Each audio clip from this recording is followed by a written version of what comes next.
National Broadcasting Company. Now in its 7th decade of bringing you baseball's memories. Baseball's milestones. Baseball's majesty. And baseball's magical moments.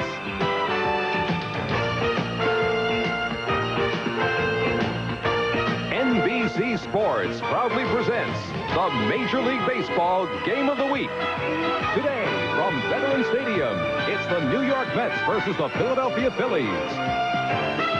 The Game of the Week is brought to you by Miller Brewing Company, sole sponsor of the U.S. Olympic Training Centers. By the Heartbeat of America, today's Chevy trucks. By Ace Hardware Corporation. Ace is the place. And by Wendy's, home of hot and juicy hamburgers. Sunny Saturday in Philadelphia. The Mets will send Terry Leach, the right-hander who's been a godsend for them with a record of 5-0, against Phillies left-hander Shane Rawley, their ace, at 8-4. Hi, everybody. Bob Costas with Tony Kubek. Last night, with Kevin Gross beating Sid Fernandez and Steve Bedrosian picking up yet another save, the Phillies beat the Mets 5-2. Still, the Phils are in last place in the East, percentage points behind the Pirates. The Mets are third in the division, 5.5 back of the Cardinals, with the Expos sandwiched in between, 4.5 behind. Now, one ongoing story with the Mets in 1987, the off-again, on-again relationship of Darryl Strawberry and his manager, Davey Johnson. The straw man is with Tony Kubek in the Met dugout. All right, Bobby, thank you very much. Darryl, it has been written and written and written about your problems out of spring training over the last couple of weeks with your manager. Has that been resolved yet? Are you speaking to each other? Oh, yes, it's been resolved, Tony. You hate to go through that kind of experience where you and your manager is not communicating because of all reasons he's running the ball club and you just a player and you have to go out and do your job. And I think it was overrated on the situation between me and Davey. I think we just had lack of communication, and I think we should have communicated better. If we had communicated better, I think the problem would have been solved a lot sooner. Did he buy you an alarm clock? No, he didn't buy me an alarm clock. I got that in spring training. It was kind of a joke, but hopefully I can wake up and get to day games. Day games are the hardest games to get to. It looks like you and your former running mate out on the West Coast, Eric Davis, are going to be in the All-Star outfield together in Oakland in the middle of July. The balloting is very tricky this year for outfielders. A lot of good outfielders having good years. Do you feel that you should be where you are right now? Well, I think so. I'm having an outstanding year, too, right along with the other outfielders. I think all the outfielders are having a super year, and it's just so hard, you know, to select which outfielder should start in the All-Star game. If I wasn't a starter, I still think I should be selected to the All-Star team. Darryl, thanks, Dick. Good luck. We'll be back to Veterans Stadium in Philadelphia with the starting lineups right after this.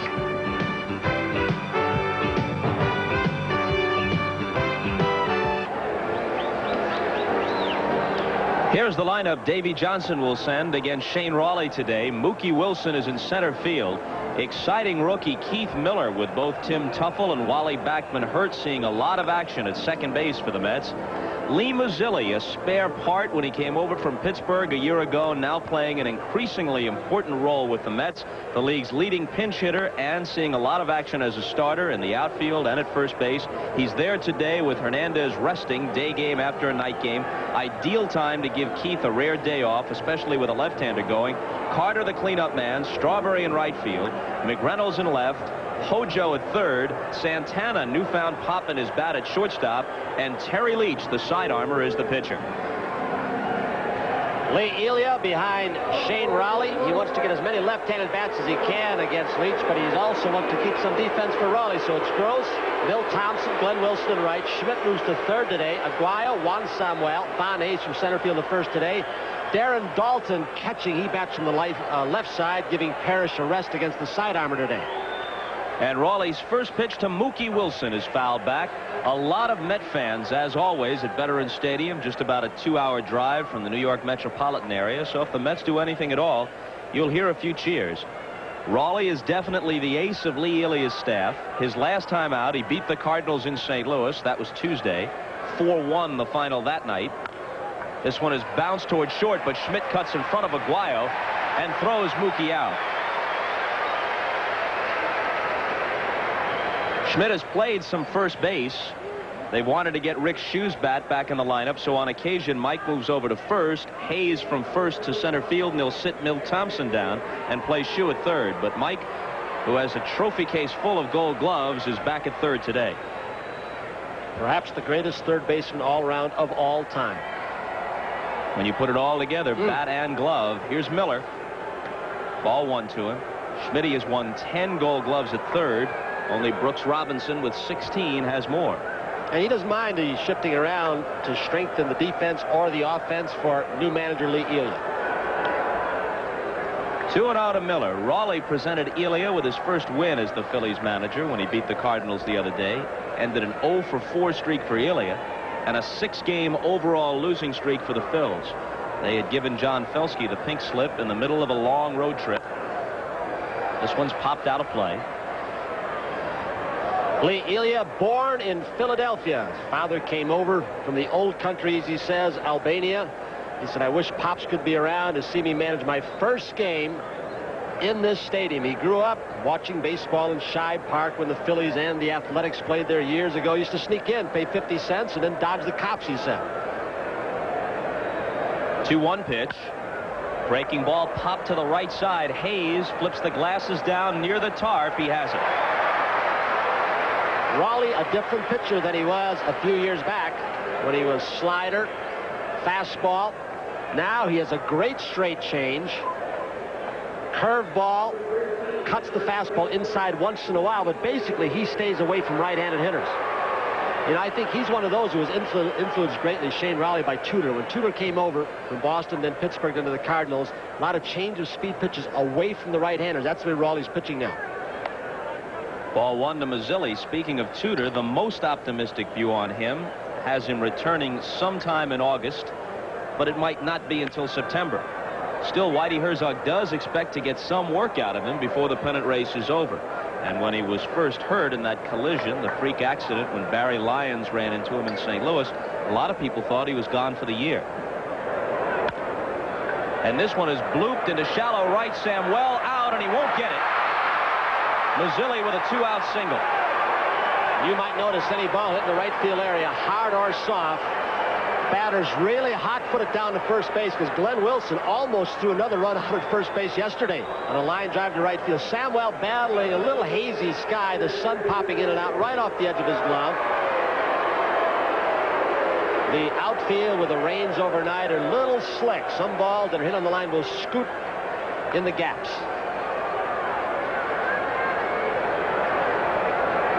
Here's Carter, who has more home runs in this park than any visiting player. He's put 23 over the boards at the vet, and here's a shot at number 24. Just off the top of the fence. Missed being a homer by about a foot. Mazzilli is being waved home. He'll score on the double by Carter. That ball got out there in the blink of an eye.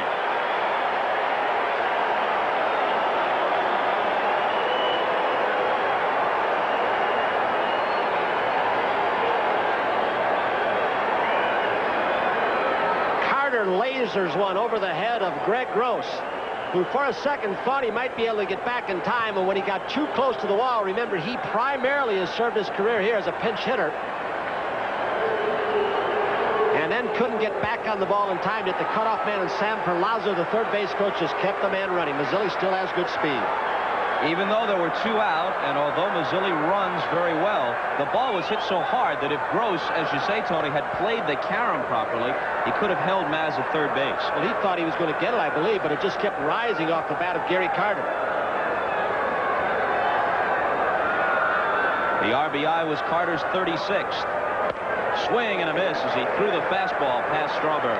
Talking to Ed Lopat, among many scouts in the ballpark today, and Eddie said he has seen Raleigh his last 2 outings. And Raleigh, the first couple of innings, have been coming out like he's feeling, not throwing very hard. Softly to the left side. Schmidt and Aguayo. Schmidt wants it, and he makes the catch. But with 2 out, a bloop single by Mazzilli and a double really scorched by Carter give the Mets the early lead. 33-year-old Terry Leach, who's bounced around, been in 3 different organizations, released several times, and has found a home in the Mets starting rotation. He'll face Samuel, Thompson, Hayes, Schmidt, Parrish rests, day game after a night game. Lance had a homer last night. Dalton catches. Glenn Wilson in right, Greg Gross in left, Luis Aguayo the shortstop, and Rawley his pitching opponent. Samuel bounces one foul. Nice play. Lee Elia still looking for that leadoff hitter, Bob. Belsky struggled to get that leadoff guy who's consistent. Samuel, not a good on-base average through his career. You mentioned it before, Bob, in the opening. A godsend, 5-0 with Ojeda out. Darling struggling. Gooden out. This guy comes out and helps hold the pitching staff together along with Fernandez. And they don't know when Aguilera will pitch again. He was supposed to work on a rehab assignment for Tidewater against Syracuse tonight. But when he didn't throw well in the bullpen the other day at Shea, as this one is hit in the air to shallow right, and Strawberry makes the running catch. When Aguilera didn't throw well at Shea the other day, they postponed the minor league assignment and now frankly say they're not sure when he can work again. Kevin McReynolds, if he were scouting, you'd say he is more than a plus in every department. Running, throwing, hitting, catching the ball. Center field, Mookie Wilson, Darryl Strawberry, sometimes defensively makes your eyes pop out. Other times you say, where is he on that ball? Johnson, Santana. Santana's been hitting. Keith Miller with 2 disabled at that position. Mazzilli and Carter catching. Ball 1 inside. Steve Ripley is the plate umpire. Dana DeMuth at first. Paul Runge at second. Bob Engel at third. Bill Thompson whacks one to Mazzilli. Nice backhand play. Shovels to Leach, and they get the out. If you were wondering why Keith Hernandez is not playing, Keith would have made that play, I think, maybe a little easier with his great glove and the glove in the right hand, but Mazzilli makes a nice play on the artificial surface he was playing. Hernandez was subpoenaed to give a deposition in a divorce case, and he will testify on Tuesday in New York. And he said, what a time to have it done. When we meet the Cardinals. And he said, Davy Johnson knows my head's all screwed up at this time. He's giving me a day off. And he said, that's all I once said. And it's a tough time for him. He will spend a lot of time giving that deposition before they play the Cardinals that night.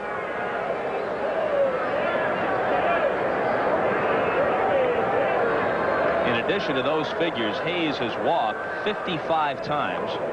Puts him among the leaders in that category. Dale Murphy has 63 walks to lead the league. So although he's hitting .273, a bit beneath what he's capable of, his on-base percentage is well over .400. And here's a shot toward the stands in right, and goodbye. Just like that, Hayes ties it up, and that's a typical Vaughn Hayes shot. He doesn't hit those arching fly ball home runs. He hits those rising liners.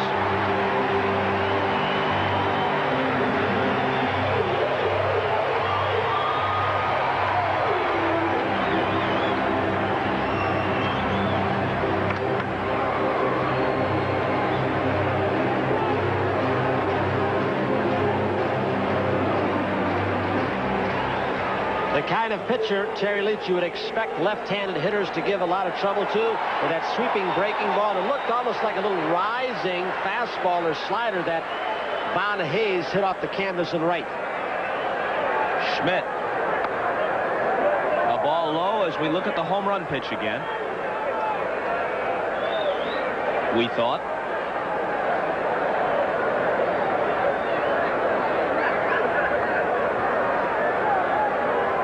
Schmidt with 17 for the year and 512 for the career. He's pulled even with Matthews and Banks on the all-time list.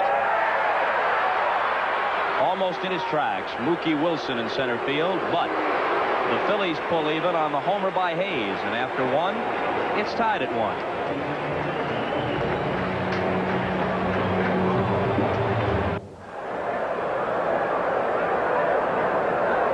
Kevin McReynolds steps in to start the second against Shane Rawley, tied at 1.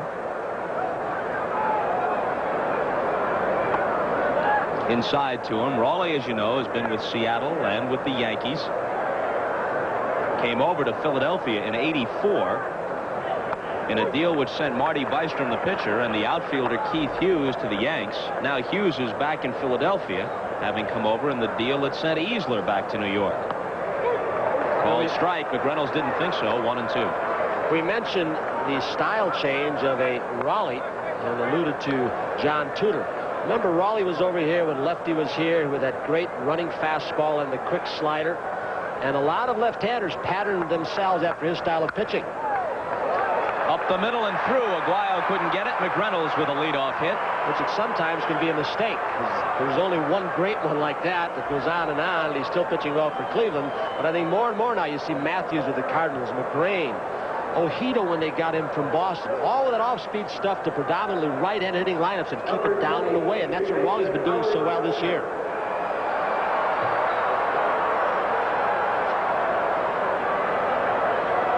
A lot has been made of Howard Johnson's difficulties with the glove, especially on those occasions when Davy Johnson used him at shortstop this year when Santana wasn't hitting. But take a look at the power production. He's got 15 homers. He's also swiped 13 bases to lead the team in that category. And he's got 8 of those home runs from the right side, and that was supposed to be his weak side. Said he made just one adjustment. He started getting his hips into the ball, and it accelerated his hand speed, and he's driving the ball much better now from the right side. He's getting a chance to play almost every day, too, which has smoothed out his hitting from both sides of the plate. Isn't that funny how a guy like that, Johnson from the right side, gets more hips to speed up his hands, the Ted Williams theory, and then the guy that just hit the home run, Von Hayes, went the other way. He thought he had too much body movement, too much hips. He spread out and hitting more with his hands, so it works for one, might not work for another. Hayes holding McReynolds at first. A ball and a strike to Hojo. And this one's popped back. 1-2.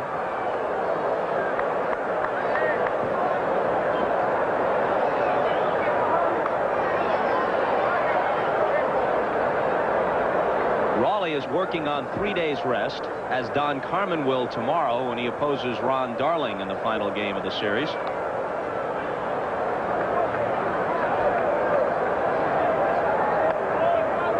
Up and in, 2-2.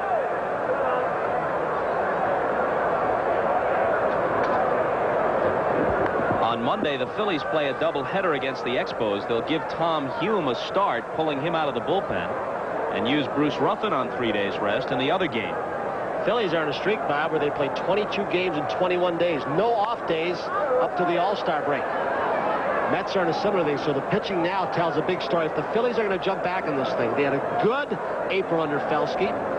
They really took a tumble in May, and then when things started getting away in June, Bill Giles on the road trip made the decision to bring Elia in. The Mets had beaten the Phillies 6 straight times, sweeping series here and at Shea before last night. Another foul. The Expos seem to have the Cardinals' number. They beat him again head-to-head. Bob Sebra with the win last night. He beat Joe McGrain first defeat for the rookie, so Montreal moves to within 4.5. What a find Neil Heaton's been on. All of a sudden, the man that went over to Minnesota, Reardon, is starting to throw the ball very well with their bullpen strengthened also now. Still 2-2 to Johnson. Speaking of the way pitching lines up, when the Cardinals come to Shea, John Mitchell will oppose them, one of those the Mets had to bring up with all their pitching problems. Mitchell in the first game, then Gooden and Fernandez to face the Cards. Whitey Herzog has Danny Cox, Greg Matthews, and Joe McGrain ready Monday, Tuesday, and Wednesday at Shea. It's going. Well, he stumbled. Yep, his feet started spinning on the dirt, but he was off and running. And it would have been a good pitch for Dalton to throw on. Now, Parrish has really had difficulty throwing out runners. One of the first things Lelia did, there it is. He was going, but then when he didn't get a good jump and Raleigh sped up his delivery to home plate and ran a pitch outside, he held up. One of the first things Elia did was he brought a stopwatch into the dugout and said, guys, you got to give Parrish and Dalton a chance. There he goes, and here's a shot off Schmidt's glove for a base hit, and McReynolds wheels around second and is in at third. It would have been a double play had he been able to hold it. Schmidt jumped too soon. Now it's a very bright day. Sun was out right when that ball was hit. He may have lost it in the white shirts. It looked like it hit him in the heel of the glove. He jumped too soon. And that newfound hand speed by Howard Johnson from the right side almost took the glove of Mike Schmidt off.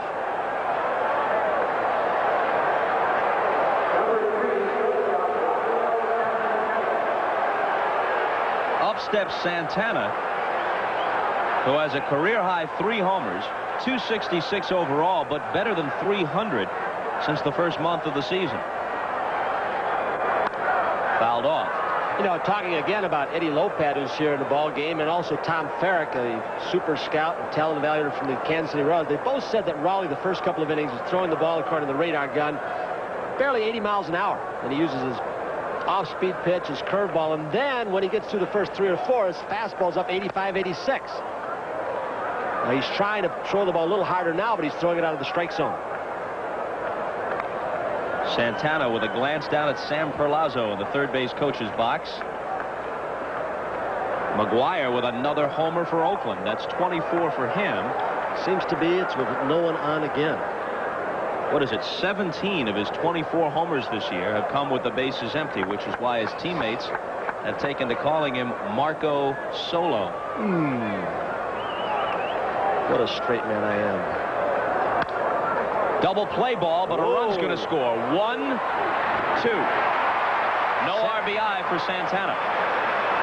On a ball yesterday hit to Aguayo at short, he didn't charge the ball. They missed a double play, but the Phillies got away with it. And that time, Juan Samuel was very tentative. He did not charge the ball. He waited. Unfortunately, Santana does not run that well.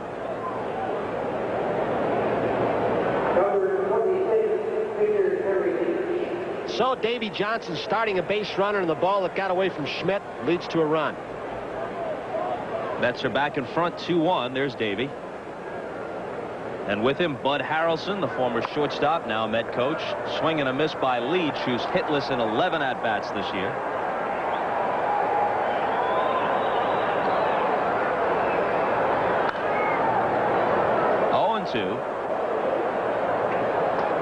Raleigh made the All-Star team last year, but his season was cut short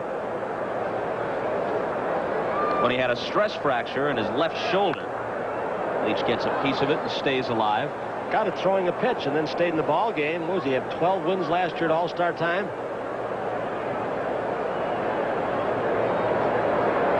Another 0-2 outside.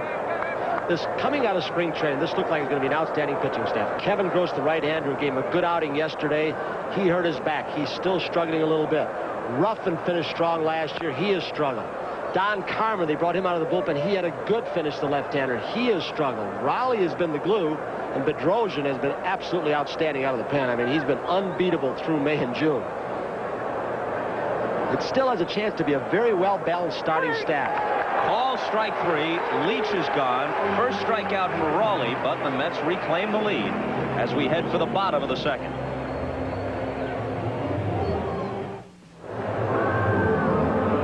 Keith Miller getting the call at second base. Both Tim Tuffle and Wally Backman are here in Philadelphia, though each is on the disabled list. Backman can come off any day now.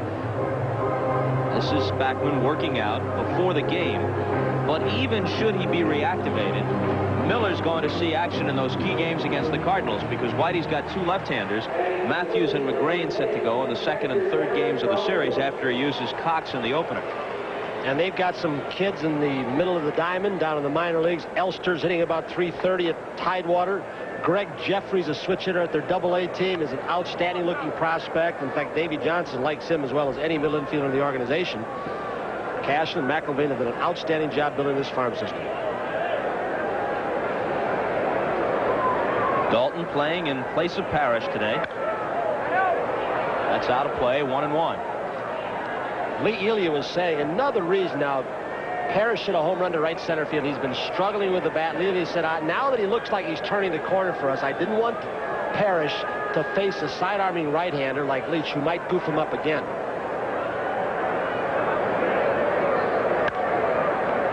Looks like this one will make the seats. Over for a look, Howard Johnson. No play. They've got another catcher, outfielder, first base, DH type. And John Russell, a strong right-hand hitter who a lot of teams coveted in spring training. And you keep getting the feeling as rosters get adjusted that the Phillies have a pretty good guy to send over to get some pitching help, if there is any in the American League. And Russell, he'd be an ideal player for the American League. This one is popped almost straight back. No play for Carter.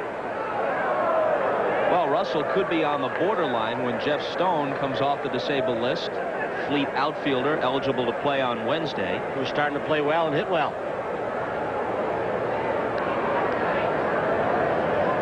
DeShays and Downs going at it at Candlestick. Lanier's Astros leading Craig's Giants early.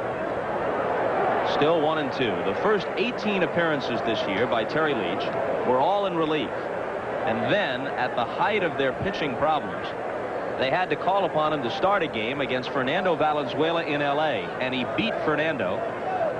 And since then has tacked on 4 more wins. Dalton reaches for this one and pops it back of second base. Santana wants it and has it. See, Leach gave Davey Johnson and Mel Stalin, what, 6 or 7 innings against Fernando. He won the ball game, did 1 radio interview, left the ballpark, and the rest of the media came in bundles, and they said, where is he? And Leach had left. He didn't think he was supposed to stay around and get all that attention. So the headline the next day read something like, Mets lose another pitcher. He's quite a story. His last start against the Phillies was way back in 1982. Twice in spring training he's been cut on the very last day by the Mets before they went north.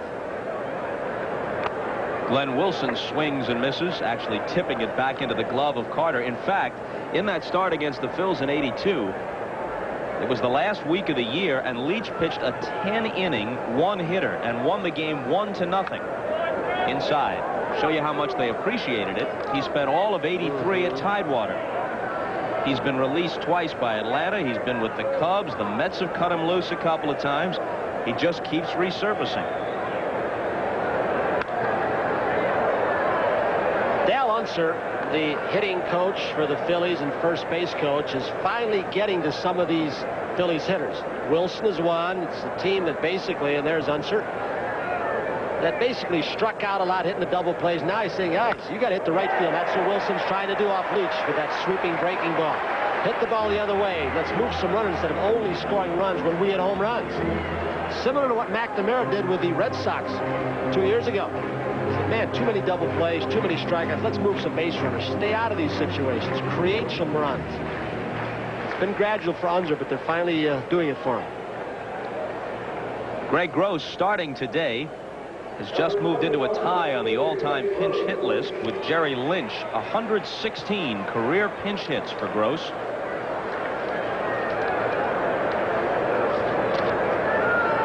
Wilson chased back. Manny Mota, of course, is #1 on that list. Manny, now a Dodger coach, 150 pinch hits for his career. The thing that Gross did so well and does so well as a pinch hitter, he takes a lot of base on balls too. Manny's one of those guys, see the first pitch and hit it and put it in play and be aggressive. Gross will work a pitcher a little bit more. Well, Gross has 74 career pinched walks in addition to all the hits. He's been really effective, and he's only in his mid-30s, so he's got a chance, if he stays healthy and hangs on, to pass Mota's record. He may be going. It's one thing Lee Elia said, I want to create more of a running game, and Leach was thinking about him. Gross rarely strikes out. He hits the ball the opposite way. He has such good bat control, especially against a guy like Leach, who's not overpowered. He could turn the ball if he saw the second baseman covering. You may see a running situation right here. Good count to run out. One of the criticisms against Felsky, and perhaps he was blamed for too much. They blamed him for everything except the '64 pennant loss. Wilson back easily, but one of the knocks on him was that he was too conservative. Seldom tried the squeeze, hit and run. You're always striking out, though, and this team averages about 100 strikeouts per position. It's hard to start runners. You take yourself out. There goes Wilson. The throw from Carter. They've got him by a mile.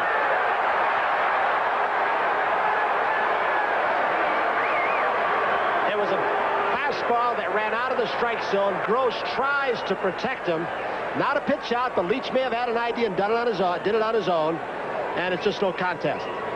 Carter's had trouble throwing since the knee problem. He's had trouble coming out of the crowd. She's played with a lot of injuries again this year, but the big thing for him is he has played through them. Some guys wouldn't have, and that's to his credit. Gross couldn't protect him at all with any kind of swing or get the ball beneath the bat to keep Carter back. So the 2-0 pitch with 2 out and nobody on, and it gets the outside corner. We're in the last half of the second. Mets with single runs in the first and second lead at 2-1. Phillies got a run in the first on a Vaughn Hayes homer. Gross pokes it to the left side. Johnson with a nice play, and he throws him out. We'll be right back after these messages from your local station.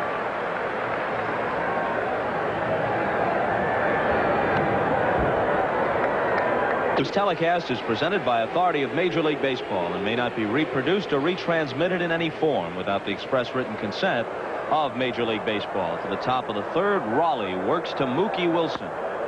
And that one's down and in for a ball. Mookie grounded to third his first time up.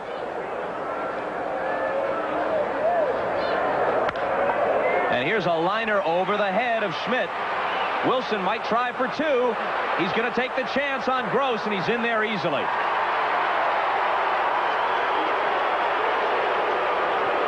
Mike Schmidt with Mookie's speed, playing about even with a bag in case he decided to drop a bunt down, and because he played so shallow, the ball fisted over his head by Mookie Wilson. I'll tell you, when they've got Backman in, when he's back, or Dykstra's playing, and even Mookie Wilson, they got a lot of guys can really excite a team in that first or second slot. Mookie with that great speed. His throwing arm's back now. He may not be quite the outfielder in day baseball that Dykstra is. Miller grounds one to second and moves the runner up. Samuel throws him out. Isn't that beautiful? That's an awfully nice way to play this game. Just his third professional season. Miller up here, and he does something like that, and that's why Vern Hoscheit, one of the coaches, and Davey Johnson like him. He will do what it takes to advance the runner to get him in scoring position and make the defense play under a little more pressure. Philly's got a Keith Miller too. Excuse me, Bob, but he's a switch hitter and he's in the minor leagues. Not the same one. There was no trade, folks. The Mets have 5 hits off Raleigh. Mazzilli got the first of them. A little flare into right field in the first inning, and then he rode home on the double off the left field wall from Gary Carter. Maz is hitting around .350.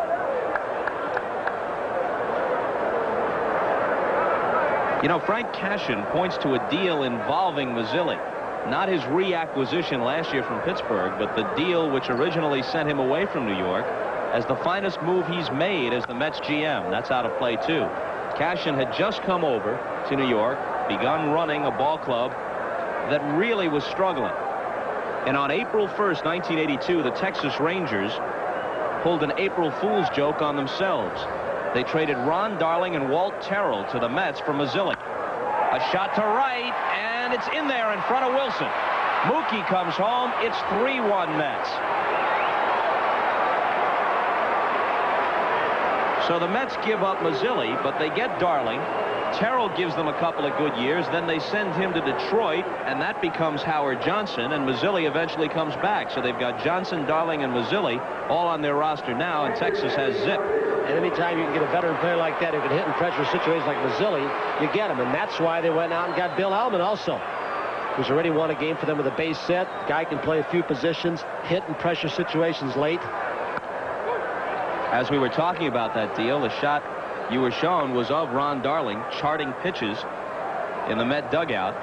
He'll pitch tomorrow here. He threw the ball very well with the exception of one inning, his last outing against the Cubs. He had a good fastball. Didn't appear to throw as many fork balls, which may have been getting him in trouble, but he threw the ball well. There he is with Keith Hernandez. They are rounding out that pitching staff again. Orozco's been throwing the ball well. McDowell to the bullpen. You know what Gooden's done. And, of course, Darling is on his way back, too, after, some problems with Davey Johnson. That's a running battle in the media also between Davey and Darling, as it is between Darrell and Davey. Sounds like a soap opera, doesn't it? Here's the 1-1 to Carter. Mazzilli running. The throw from Dalton is away from Samuel. He has to reach back to get it, and Maz is in there easily. Dalton was completely surprised. Raleigh has learned to speed up his delivery. Pitching coach Claude Osteen, also a left-hander, of course, in his playing days, has gotten him gliding into home plate instead of the high leg kick. Still doesn't have a great move to first base, but he's quick home. But Dalton caught his cleats. Almost seemed he did fall over after he released the ball. So they run at will on this Phillies ball club. They did last year. They thought Parrish would be the solution, and they were 27 of 27 at one time off Parrish. I'll tell you the stat that really backs that up. Vince Coleman, the league's premier base stealer, had 40 consecutive successful attempts over 2 years against the Phillies before they finally threw him out this year. There's a bouncer to short. Aguayo holds Mazzilli and takes care of Carter. They just brought a new kid up from the minor leagues, Kenny Dowell, who will see some action at shortstop. Along with Aguayo, they feel his range is not good enough on the artificial surface. In the meantime, Jeltz has been sent down to the minor leagues. They want him to get his feet back on the ground, start having a little bit more of a good time, and start hitting the ball a little bit, and they'll bring him back up, I would think. Strawberry fouled to Schmidt to end the first. Mets have a single run in each inning against Raleigh. Fastball outside. Raleigh was 10-4 before that stress fracture in his left shoulder last July. He tried to pitch through it before it was properly diagnosed, and he was 1-3 after that to finish the year at 11-7. He was on the disabled list from the end of July for the rest of the season. He'd gone 13-8 in '85, then 11-7 last year. So he's the best the Phillies have to offer right now. Breaking pitch high.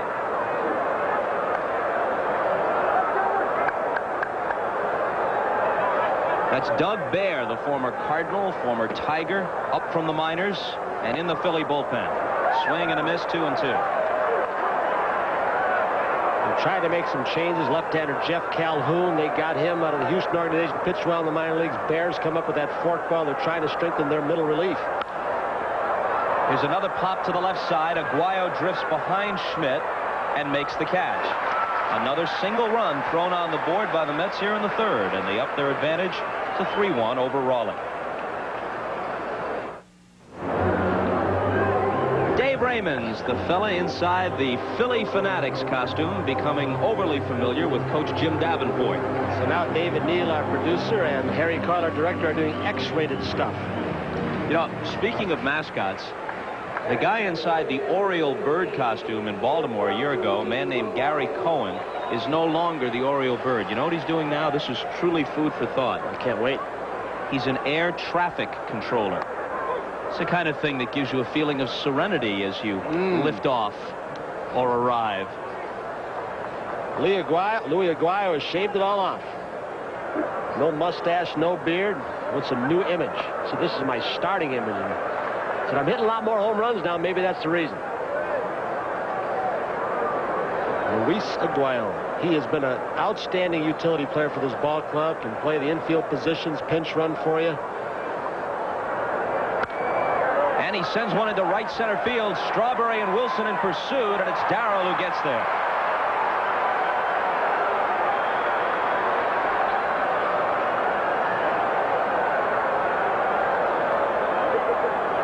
Oakland with a 10-3 lead despite a homer from Reggie. 5:57. I guess the next guy ahead of him is Killebrew at 5:73, and then comes Frank Robinson. I don't know if Reggie can catch, Killer. I'll tell you, Tony La Russa's team is playing some pretty good baseball. Kurt Young, the left-hander, having an outstanding year. Howell is back out of the bullpen, throwing the ball very hard. Raleigh had a 5-game hitting streak at one time this year. He's 10 for 38. That's 268. The screenplay writer. He's already sent one copy down to the Miami Vice people. Included Mike Schmidt and his wife and Glenn Wilson as characters. He's already had one of those read out in Hollywood by Harrison Ford's former wife, an Indiana Jones type. They said sounds like a good writer, great style, got a future. Although they did reject the script. Mookie Wilson in shallow center makes the catch. The story Raleigh had written had Glenn Wilson cast in the role of a rookie who was tempted by some sleazy types in Miami. And then Mike Schmidt was to play himself and come to the rescue. But Shane did give Glenn a great name, Rex Daniels.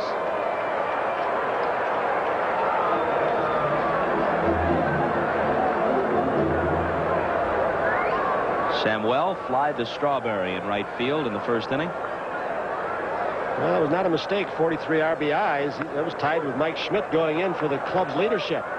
He is one of the most exciting players in the game. Last year, he was held back with a rib cage injury that he tried to play through, but he's in that crouch now, Bob. They think he's seen the ball better and will strike out less and walk a little more, and hopefully keep going in that direction because he's still young and become an ideal type leadoff hitter. Throughout his career, he's had staggering strikeout to walk ratios. You know, fan 150 times a year and get 30 walks. You can't lead off for anybody doing that, no matter how well you run. This year, he's improved the ratio. It's still not acceptable, but it's much better than it used to be.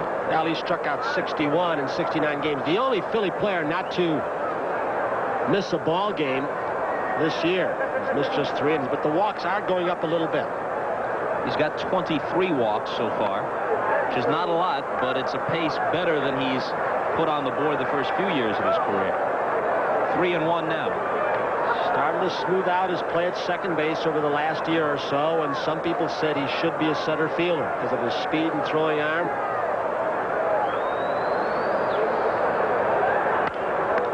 Back to Leach. Nice play. 1-3, and that'll do it. So a perfect inning for Leach and the Mets, and after 3, they lead at 3-1 as we bring you a look back at a special Olympic moment. Bill Robinson played here for the Phillies, popular in this area, and a close friend of Bill Giles, and you may have seen it written that he had called Giles after John Felski was fired. We asked Bill Robinson about that. First of all, the only reason why I called Bill Giles was not to undermine or demeaning anything of Lee Elia. I called Bill Giles to let him know that I was interested in managing, and if there was something down the road in the next year or two, would he please consider my name. That's all it was all about. McReynolds swings on the first pitch in the 4th, and a fly to right that Wilson should handle. Bill Robinson will manage in Caracas, Venezuela, in winter baseball. Sam Perlazo, one of the Mets coaches, already managed the minor leagues, as has Bud Harrelson. So he wants that kind of experience to put on his reference sheet. So what have you done lately? Well, I managed winter baseball. Frank Robinson did that in Puerto Rico for years. Tommy Lasorda in the Dominican Republic for many, many years. A strike to Howard Johnson. And with all the attention focused on the absence of black managers and front office personnel, sometimes a guy like Lee Elia can get a bad rap. The point is not that every new vacancy should be filled by a minority, only that someday and sometime soon, as Johnson rifles one into the left field corner, possible extra bases, but Gross fields it quickly. Hojo's in there anyway with a double. Hojo, with that muscular body, will surprise you an awful lot with his speed and quickness. He's stealing some bases this year, getting a chance to play every day. Boy, Ted Williams would love this. This is part of his theory. Use about 85% of the hip action, and that will mean that 100% of your hands will be able to come through and get acceleration through the ball. And you can see that left hip, not really pivot on the way, but the right hip coming in and really throwing a charge into the ball with those hands. Raleigh's now allowed 7 hits and 3 1/3. Here comes Milt Thompson to make the catch on Santana's drive for the second out. Just to complete the earlier thought, the point is not that every new vacancy must be filled by a minority, but only that, as time goes by in the next few years, some representative portion of the openings are filled by minorities. It amazes me how many letters to the editor there have been, and some letters have come to us at NBC from fans who say, hey, stop all this pressure. A person should be hired just based on their qualifications, and Leach lines it right to Schmidt. Well, if that had been the case, since Jackie Robinson broke the color line, why have only 3 blacks out of nearly 400 managerial changes since 1947 found their way in? If they had been hired on the basis of qualifications, there wouldn't have been a problem in the first place. McGuire swats a couple of homers today for Oakland. They hit the 13-run pool, 13-3 over the Indians, and now he's moved to within 1 of George Bell for the league leadership. Bell had one yesterday against the Milwaukee Brewers. And Bell is moving up in the All-Star balloting. Was he 4th the last I looked? I guess he's still got Bo Jackson to get over the top of. Here's Milt Thompson. Came over with Bedrosian from Atlanta last year in the Ozzie Virgil trade. They like his speed. He can be erratic in the outfield. And on this artificial surface for defense and, of course, to generate some offense, Lee Elia wants to get a good look at Thompson, Stone when he gets off the DL. Here's a shot toward the gap in right center. Extra bases for Thompson, who runs well. Mookie Wilson plays the carom cleanly. It's a leadoff double.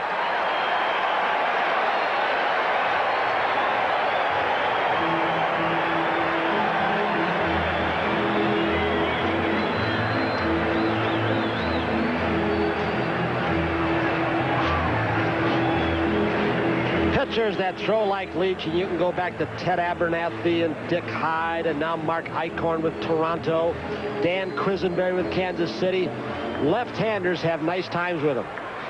That sweeping curveball that buckles the knees of right-handed hitter comes right into the power areas of the left-handed hitters. You see the delivery all the way. You don't get frightened off the plate, and that's just what Milt Thompson did. You come to me, and he tattooed one to right center. Hayes drilled one over the right field fence in the first. That's the only run off Leach so far. This will move the runner up. Miller near second base. Throws him out. One of those times where that's not a very good play by your number 3 hitter. All Von Hayes was doing, he's a 3-hitter who drove in 100 runs last year, and he's just trying to give himself up to the right side when you're 2 runs down. That's one of those times you say, hey, have a good whack. Try for an extra base hit. Try and pull the ball, of course, as he did. But don't just weakly turn the top hand over and give yourself up when you're trailing by 2. I don't think that's very smart hitting, unless he got food completely and couldn't do anything else. Schmidt, who has led the league in homers 7 times, tied for the league lead on another occasion. Hit 30 homers or more 12 times in his career. RBI spot for him as he takes high and outside. He has evolved into a different kind of hitter the last few years. When he had that right elbow high and the bat pointed straight up, he was an outstanding low ball hitter. He said before it used to be a sinker slider game or curveball, and I used to have to go down and get it. Now it's become a high fastball game and the fork ball. And I've leveled my bat out, did the high pitch better. So a lot more balls on the ground, but a lot of ground balls to the left side of the diamond to the shortstop. Schmidt's contract is up at the end of this year. There'll be another interesting group of free agents. Ooh, some beauties. I mean, there's some Dale Murphy, really big names. Cal Ripken, Jack Morris again because he went to arbitration after failing to leave the Tigers. Jack Clark, Schmidt. Wonder if any of those names will appeal. Well, it depends what Mr. Nicolau, the arbitrator, who's now gathering the evidence, commemorating the home run 500th on April 18th of Mike Schmidt. So your Andre Dawson may be called to testify. His agent Dick Moss already has. Other prominent agents will be asked to be given their input into the arbitration hearings. Nobody seems to know what kind of power Roberts and Nicolau have. Is it absolute? Can they award damages? Could be interesting.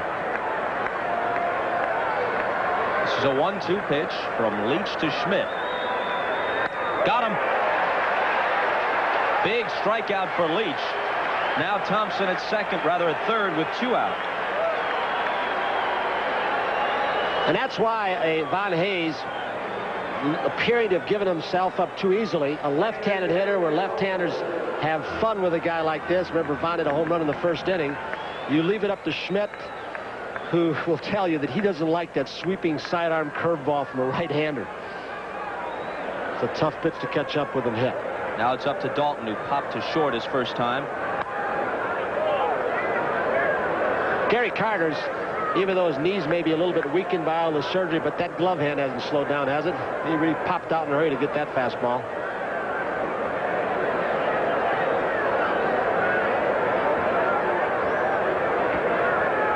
Pitch. A ball and a strike to Dalton. 3 runs, 7 hits, no errors for the Mets. 1-3-0 for the Phillies. We're in the last half of the 4th.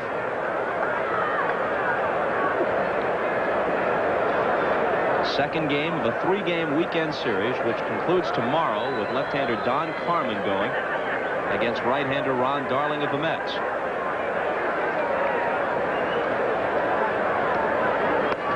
You see in the minor leagues where former Phillies, now Yankee Charles Hudson opposed Joe Colley in a minor league game, and Charles Hudson got hit pretty hard, and Joe Colley didn't do quite that well either. Colley's the guy who pitched a no-hitter last year against the Angels for the White Sox, and he can't even throw the ball over the plate. Walked a lot his last outing. Pitching 2-1. 3 balls and a strike to Dalton. Terry Leach, when he pitched at Auburn, was told by a doctor when he threw over the top that someday, pal, you're going to have a bad shoulder problem. It's not very strong. Could be the dreaded rotator cuff surgery. Might ruin your career. So he dropped down from the side, and he has battled off and on to get back to the major leagues. More off than on. Dalton sends it into left, and it's an RBI hit. Nice piece of hitting there as he just went with the pitch to bring Thompson home, and it's a 3-2 game. So 3 of the 4 hits now are from the bats of left-handed hitters. Ron Hayes home run, Milt Thompson double, and now Dalton with an RBI. The other hit by Glenn Wilson. He just protected the plate, resisted the temptation to take this sinker and try and pull it. Perhaps out of the strike zone, but he went with it nicely. Now Wilson, who singled and then was caught stealing in the second.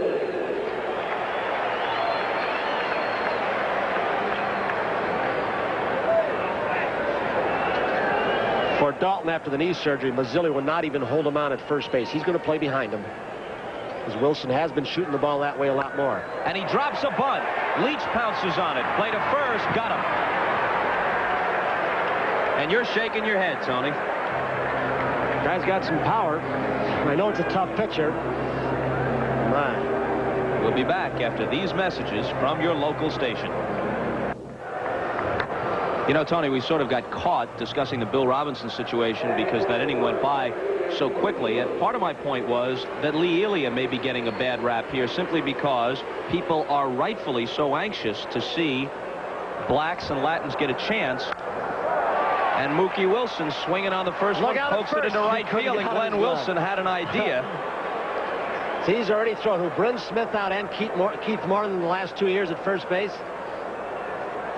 People are so anxious to see justice done that each individual situation might not be considered on its merits. In mid-season, Elia might have been the most logical choice to replace John Felsky. But the point is that in the next 6, 7, 8 managerial changes, something's got to give. It's so long overdue. The only thing the Reverend Jesse Jackson wants is that minorities get the same opportunity to fail as everyone else. That's all he wants. Give him the opportunity. Miller, a good hit and run man. Mookie Wilson with good speed. Dalton's got his work cut out right now, as does Raleigh. And Miller pokes one which Schmidt grabs. Can't get it out of his glove. And Miller is safe, and let's see how they'll score it. Well, you can't give him an error. He couldn't go second. He couldn't get the ball of his webbing. Again, playing about even with the bag. Schmidt has had some leg problem. He said his knees won't make 2 more years. He's pounded hard on this turf the way he's played very hard. He comes down, can't get a handle on it. And Keith Miller, who's got, he doesn't have great speed, but he's about a 4 going down to first base, which is from the right side with his style, is very, very quick. He'll surprise you. So the Mets now have 9 hits in 4 innings plus off Raleigh. 3-2 New York. Mazzilli's 2 for 2. Singled and scored. Single to drive home a run.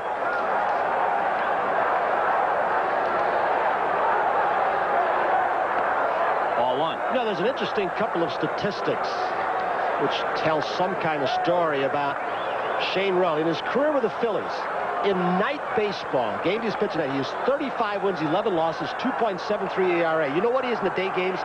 7-13 ERA, 5.35. Explain that one. Does he not like to pitch in day ball, or do the hitters see him better in day baseball? But I mean, there's such a discrepancy there. I mean, you're talking ERA 2.5 runs higher in day baseball than at night. Why?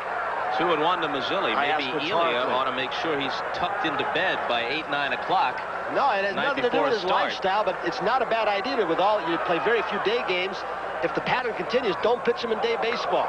I mean, these numbers don't lie. Of course, Ely at this point, with the schedule backing up on him, is so pitching short, he's got to use Raleigh here on 3 days rest. Carmen and Ruffin in the next 2 days, also on 3 days rest. And Hume for a spot start, so he has no choice, really. 2-2. 2 on, nobody out. No and pitch. Mazzilli asked for time.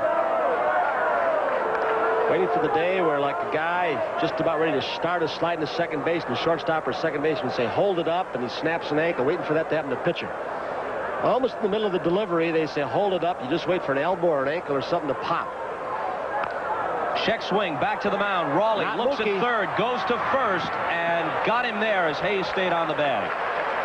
That's where this outstanding combination of power and speed on the bases helps Davy Johnson.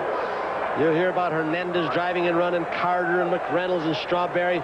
But this speed right here by Mookie Wilson on the check swing off second base, Raleigh had a thought. Dalton is saying, no way. You better go get one at first base. No force out because of Mookie Wilson's speed.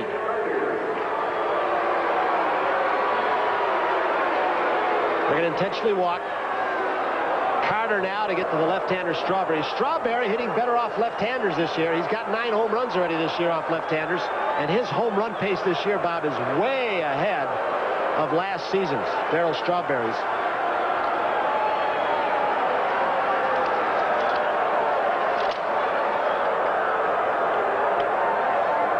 So Strawberry will bat here with the bases loaded and 1 out.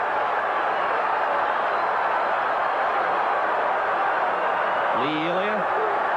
You hate to do it in the home ballpark, but Davy Johnson knows how Elia feels. You're at home, you go a little bit longer with the schedule with your starting pitcher, but you can't go too long in front of the hometown fans, especially these Phillies fans. They're tough. Raleigh has gotten Strawberry to pop to the left side twice. Strike 1.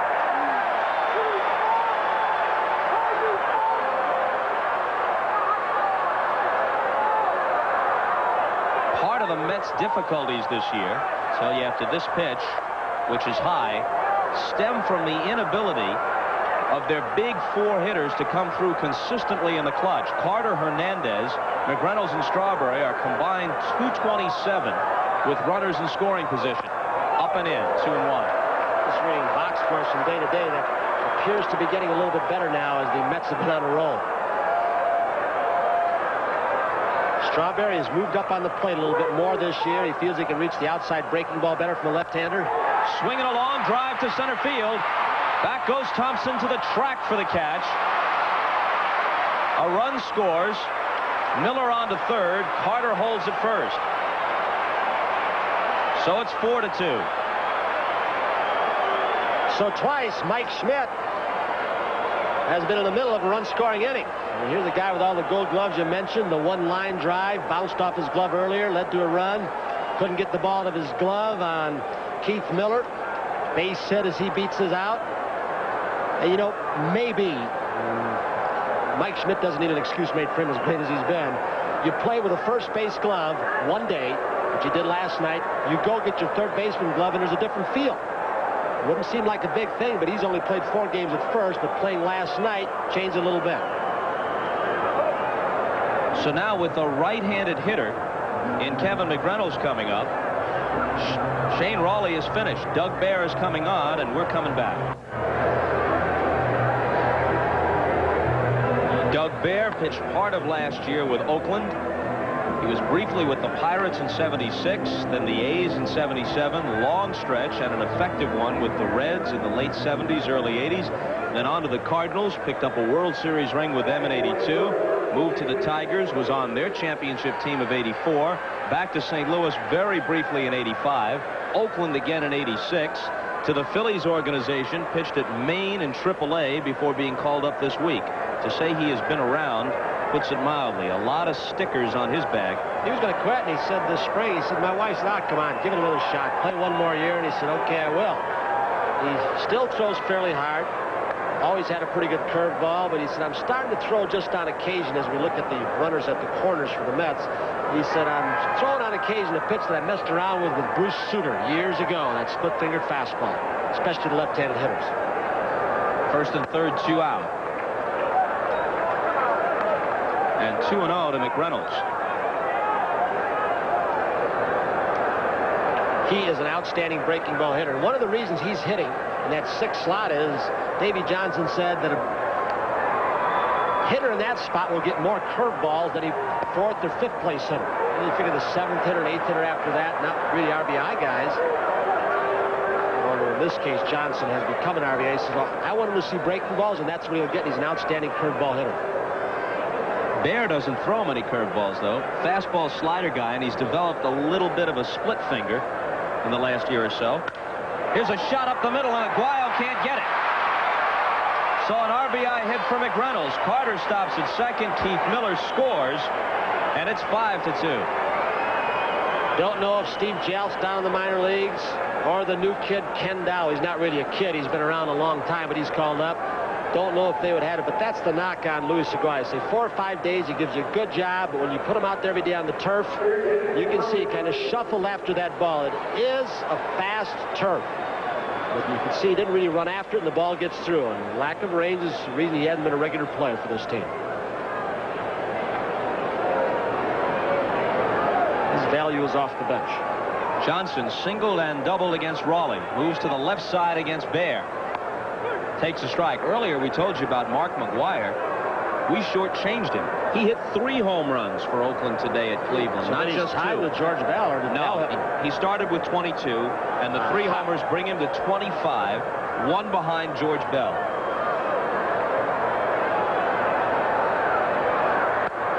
Did he commit himself?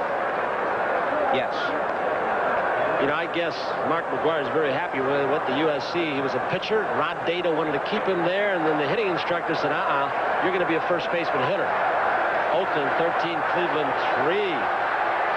Well, Pat Corrales' team is really struggling. 0-2. 2 runs home here in the 5th. And a bouncing ball down to first. Hayes will put an end to it. But the Mets chase Raleigh, do additional damage against Bear, and widen the gap to 5-2.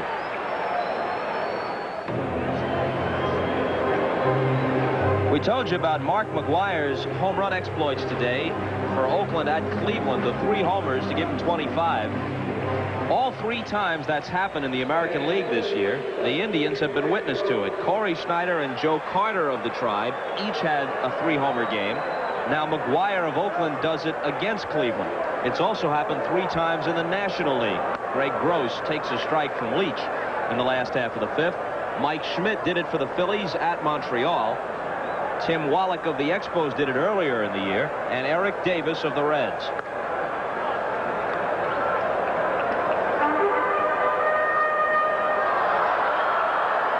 Phils trail 5-2 as they bat in the last of the 5th. Poke toward left field. In comes McReynolds to record the putout.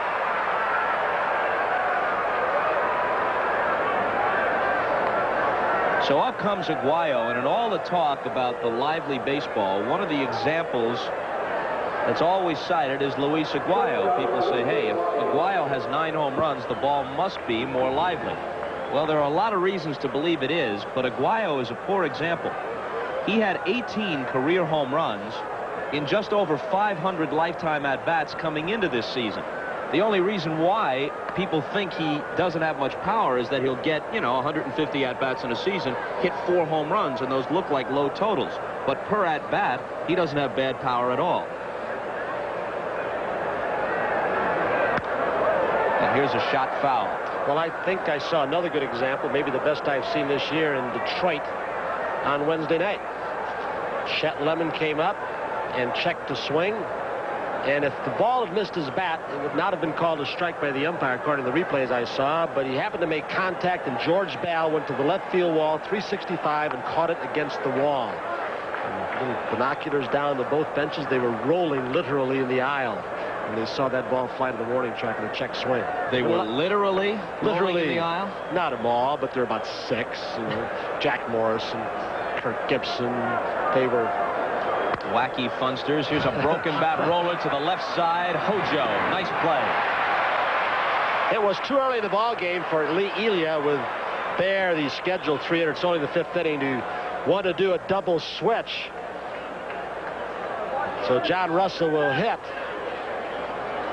Lee Elia didn't feel there was a chance for him to pull a double switch. Johnson, who's played some shortstop, but he's back where he is best suited, right at third base, still platooning with Santana. When they throw a right-hander, Johnson will move to short, and Magadan will move to third base. A slugger, Russell, who strikes out a lot. He is caught. He's played a lot of positions. Wonder how long he'll be with his club. He's one of those guys, as one of the super scouts and executives. Paul Owens has been cross-checking in both leagues. They may have had some interest in a deal for a pitcher with Seattle. They've been scouting up in Toronto, and Russell has some interest up there with the Blue Jays, but they have Charlie Moore now. He perhaps had a lot more value in spring training than he does right now. Perhaps.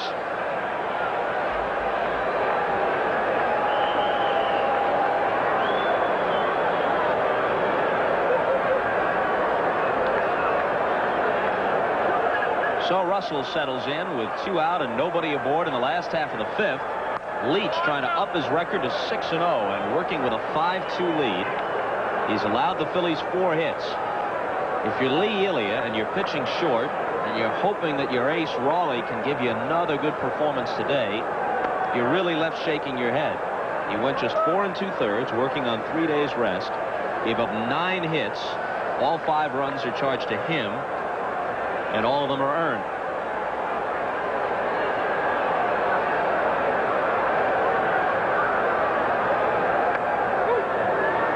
His biggest job, Lee Elias, is going to be to straighten out this pitching staff. He knows it. Get some setup people for Bedrosian, but especially get those 4 starters, and they've got the potential to get them into the 7th inning, get the occasional complete game. And he feels the rest will come. He thinks they'll start scoring more runs. They'll catch the ball better. 2-2. He also knows there's little immediate help available on the farm. Mike Maddox has a sore arm. Fred Tolliver's been hurt. Marvin Freeman hasn't won a game at Maine. 7, isn't he? All those people have pitched at least a little bit in the majors in the past. 2-2 pitch. The kid they're high on is a kid named Newell, as I recall. I saw him in spring training, but they don't want to rush him too soon. They do not feel he's ready. And you mentioned Joe Cowley. They got him from the White Sox, and the deal that sent Gary Reedus to Chicago. Cowley has had games this year in which he's walked 10, another where he walked 11, and one where, incredibly, he hit 4 batters in a row. Shades of Steve Blass when his control deserted him. Or Doc Ellis when he said he's going to do it against the Reds. Got him. So Leach strikes out the pinch hitter Russell. For Terry, it's his 2nd strikeout. It's a 1-2-3 inning, and it brings us to another edition of Baseball Remembers. A little work on the infield before the 6th inning, and that young man is Ricky Allen, son of Richie or Dick Allen. Take your pick. Big league slugger of the 60s and 70s, and one of the most devastating right-handed hitters in the post-World War II era. He was a simply awesome hitter. He was an outstanding base runner also. And he did a lot of things. Last year, Ken Hawk Harrelson brought him back to spring training with the White Sox, and he worked with some of the players in a lot of areas. He's loved his horses. Michael Jackson comes on. He has started 7 ball games. They feel he is perhaps best suited in this role. Setup man with that good breaking stuff. Got real good slider.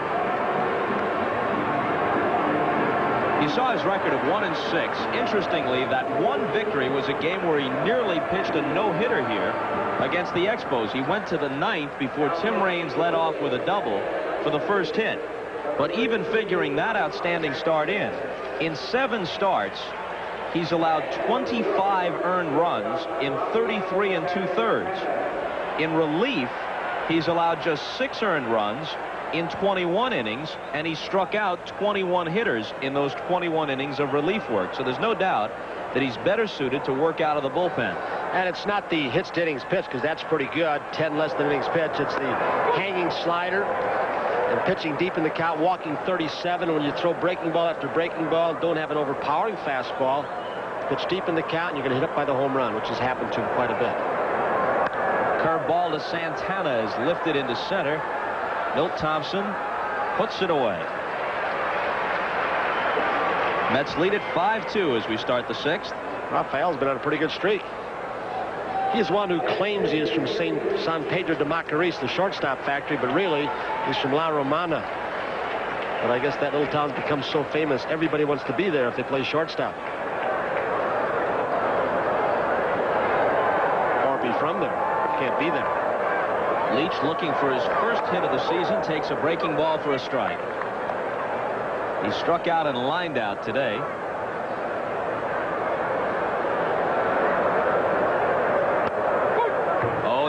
Jackson pitched very well in Venezuela in winter ball, had a strong spring in Clearwater for the Phillies, but then lost his touch as soon as they began playing for real. 3 pitches, goodbye Leach. When he's got that breaking ball moving in those kinds of spots, even the good hitters have trouble with him.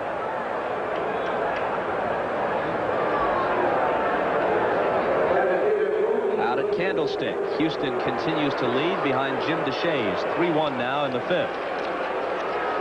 Here's Mookie, who's 2 for 3. Grounded out, doubled, and singled. Began the day hitting .310. Houston just a game and a half behind Cincinnati. San Francisco has lost 7 of their last 10, so they're starting to settle a little bit.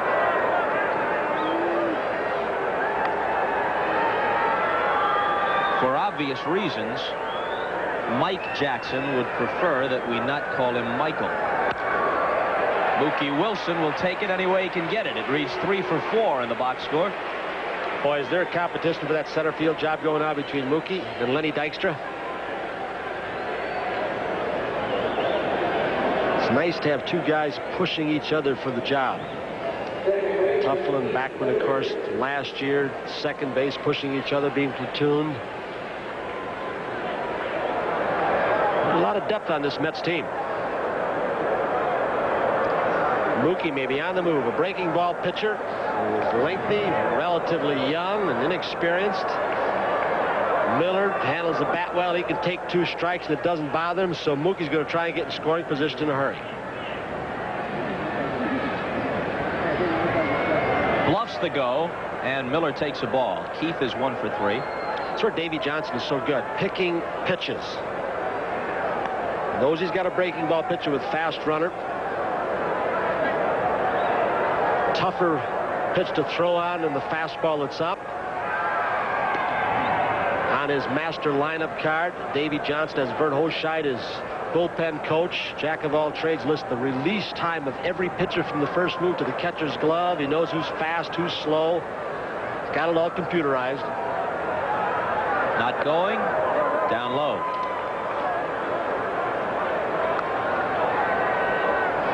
What happens? You get a young pitcher like this, and one of Lee Elia's project, we told you earlier, is trying to get his pitchers to speed up their deliveries to give the catchers a chance. Dalton and Parrish, you speed up your delivery, you lose the strike zone.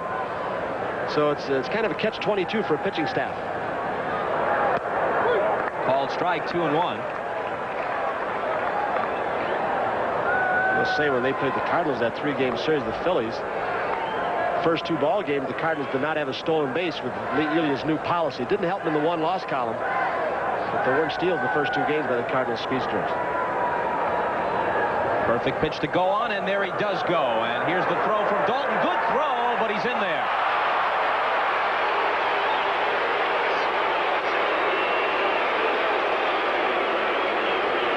He had a good pitch to throw on. It was up high. He's able to spring out of the crouch quickly. He gets off a strong throw, but the jump was so good for Mookie Wilson that he's in there ahead of Samuel's tag. Mookie's 11 stolen base. Good percentages for the Mets. They're now 60 steals and 24 caught stealing. They're going to switch signs now. Another one of the reasons games have become lengthier. Aside from hitters stepping out, pitchers walking around the mounds, a lot of trips by pitching coaches and managers. The satellite dish where they steal signs, tape games.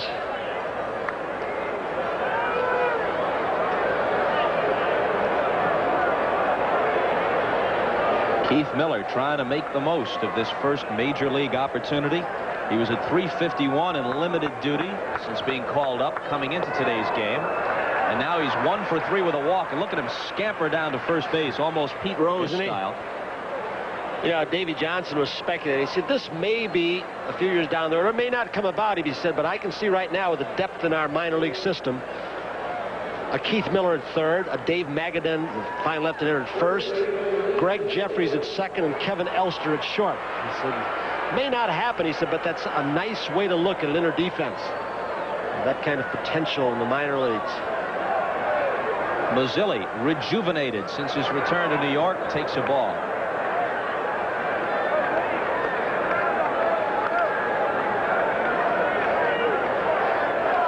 Wilson at second. Miller at first. 2 out, top of the 6th, 5-2 New York. And that's fouled out of play. You know, the last few stops, the trade route that Mazzilli has made with Pittsburgh and some of the others, when he was DHing in the American League, they only used him from the left side. Good base on ball, still ran. Davey Johnson today, with Hernandez being set out, he played him batting right-handed. He gets 2 base hits, and that's supposed to be his weak side. He's hitting a lot better because you get more playing time that way. 2-1. Mazzilli had very important pinch base hits. Lost in the shuffle a little bit with all the other things that went on in the 6th and 7th games of the World Series. Very big hits to help the Mets come back in each game against the Red Sox. What he does so well, aside from those kinds of base hits, his on-base average is over 400 again this year. He'll take the base on balls, and he really works a pitcher. New pitcher comes in, if he goes into pinch hit, even if he doesn't get a hit, he usually makes him throw a lot of pitches so the guy on deck and the rest of the bench see what that pitcher is throwing, like Boggs does for the Red Sox. And the 3-1 pitch is in there. Mazzilli thought he had the walk.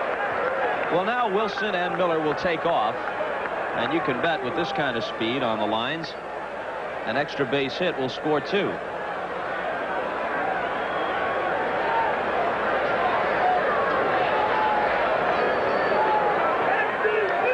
Mazzilli's 2 for 3. There they go. And he got a little piece of it. Michael Jackson just keeps on, or Mike Jackson keeps sticking with the breaking ball. 3-1 slider, 3-2, took a little off, just caught the edge of the bat. Well, there is one similarity between Mike and Michael Jackson. They each wearing 1 glove. Thank you. Oh, I was guessing. I thought you had something new. No, my philosophy is the old lines are the best. Bob Hope loves you. It worked in vaudeville, pal. There they go once more. Whoa. And here's a shot, which if it stays fair is long gone, and a foul ball that crashes against the auxiliary scoreboard. That's why he doesn't throw his fastball more often. I believe that's what that was, or a little bit harder slider.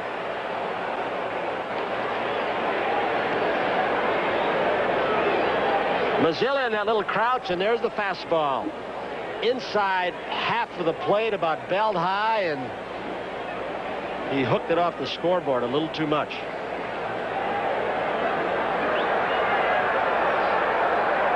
Runners take off again, and that is ball 4 to load him up. Time to head for New York. An update from Marv Albert. All right, Bob, in San Francisco, Kevin Bass of Houston has been on fire in the 5th. Bass putting one out with a man on, his 8th of the season. 3 hits, 4 RBIs for Bass with a double, triple, and a home run. Astros lead the Giants 6-1. Back to Bob and Tony.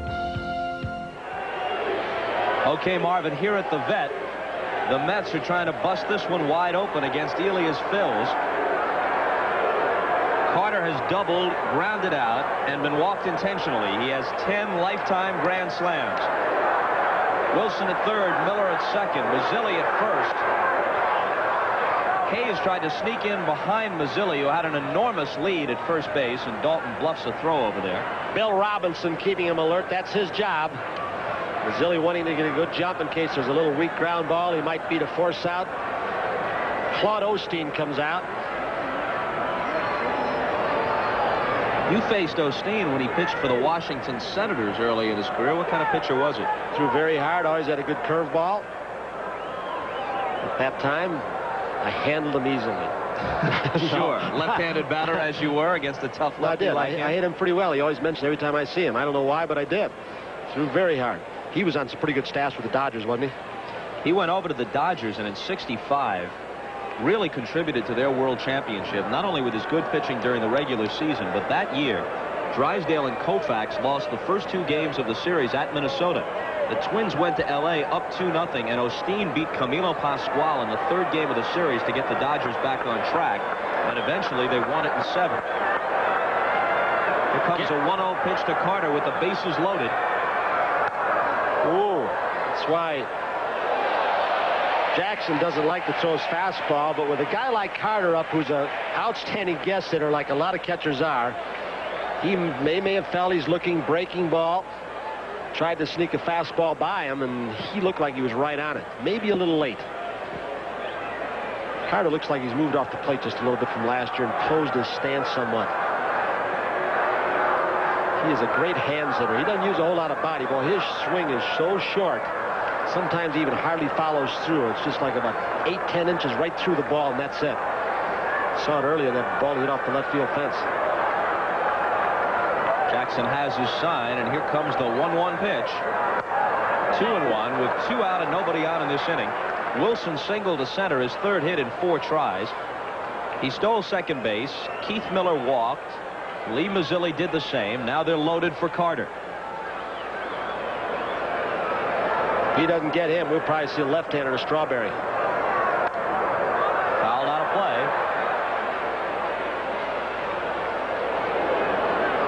Straw man next. And Elia's got the left-hander going in his bullpen, the only one he's got available out of the pen. Jeff Calhoun way in the background in the right field corner.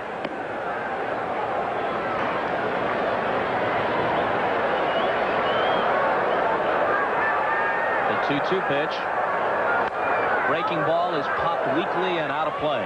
Bob, spending a lot of time in New York, and of course you saw the Mets as I did in spring training a lot. You probably more than me. You know, all the rah-rah after the World's Championship, and then the injuries and the good and thing.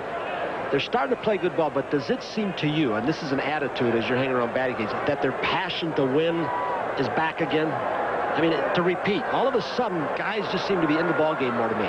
More than earlier in the year, for sure, but they haven't recaptured the chemistry of '86. Here's a breaking ball, popped almost straight up.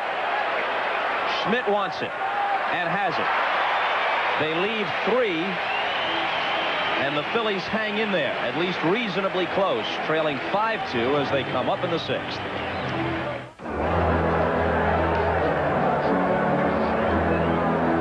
Top of the order for the Phils as they try and get back into this one in the last half of the 6th. Samuel, Thompson, and Hayes against Terry Leach.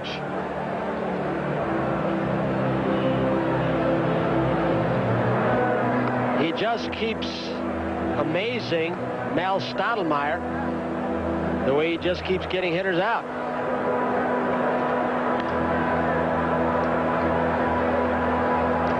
Let's take a look at what's coming up on the 4th of July. Next Saturday on NBC, the Rangers and the Yankees with Vin Scully and Joe Garagiola from Yankee Stadium. What a game there last night. And we'll be in Atlanta with the Cards and Braves. The pregame show next week includes an in-depth interview. Marv Albert Q&Aing it with Mickey Mantle. And Mickey will provide more stunning insights about his career, such as the story concerning the dialogue between Mick and Norm Cash, which he revealed to Marv Albert on today's pregame show, which I'm sure thrilled Merlin Mantle, watching at home in Dallas, no end. Here's Samuel. I thought that was a clip from the David Letterman show. Other than Marv's. Here's Mick with a lot of exposure this week. Letterman earlier in the week, Marv on Saturday. In-depth interview next week with Marv.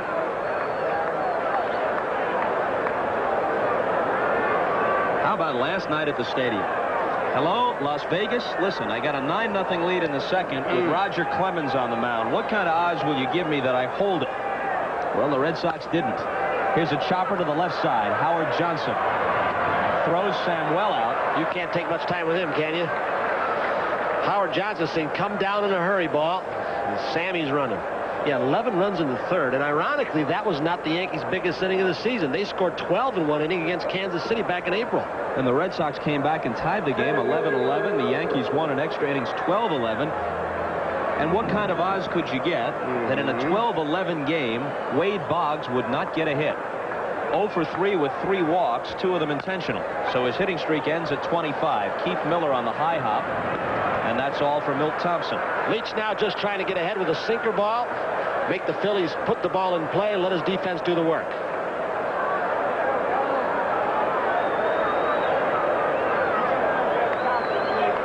Davey Johnson's bullpen now for closing out games is better.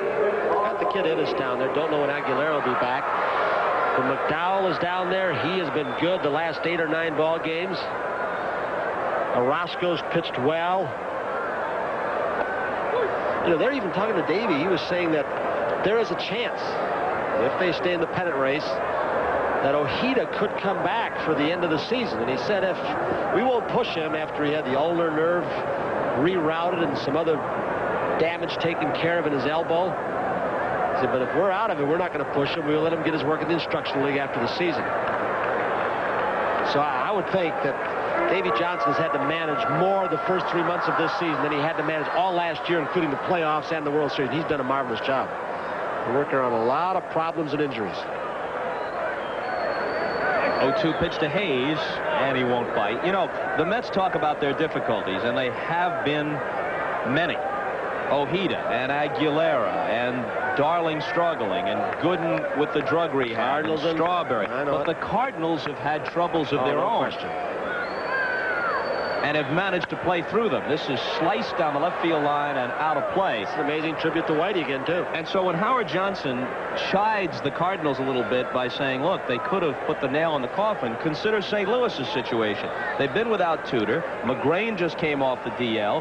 Matthews, who's pitching very well now, young left-hander, had to go to Louisville to straighten himself out for a while. Worrell had a very slow start, though he's blowing people away out of the bullpen now. Jim Lindemann on the DL. Tony Pena on the DL. So adversity has not been a stranger to the Cardinals either. That's foul, too. And how would you like to be Gene Michael without Sean Dunston, who's been playing the heck out of shortstop? Now he's got a pin in one of his fingers from a head-first slide, and Ryan Sandberg out. The 2 kids, Noche and Brumley, have done a good job. They beat Darling the other day. Here's Hojo's quote, which the Cardinals can tack up on the clubhouse wall when they arrive at Shea. On the other side, the Mets could put the words of Jack Clark, who, when asked about the New York Ball Club earlier this year, said, are you kidding? Us afraid of them? We don't fear any team, said Clark, though every pitcher in the league fears him. He hit one over the Stadium Club in St. Louis earlier this year, and then this week against the Phillies, he pounded one off the scoreboard in left center field at Busch Stadium, behind the bleachers. Bounce down to Mazzilli.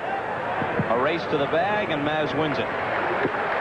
So for the second straight inning, Leach takes care of the Phillies, 3 up, 3 down, and we'll be right back after these messages from your local station. As Mike Jackson completes his warm-ups, again, we remind you, we'll select the NBC Miller Lite Player of the Game at the conclusion of this contest. Mookie Wilson's had a big day. Lee Mazzilli, too. Terry Leach has got a leg up on that thing in my book. He, just from the residue of helping save this staff the most of this year, he's got some votes for me. But I don't want to influence your vote because there's a ways to go yet. You gullible little play-by-play guy.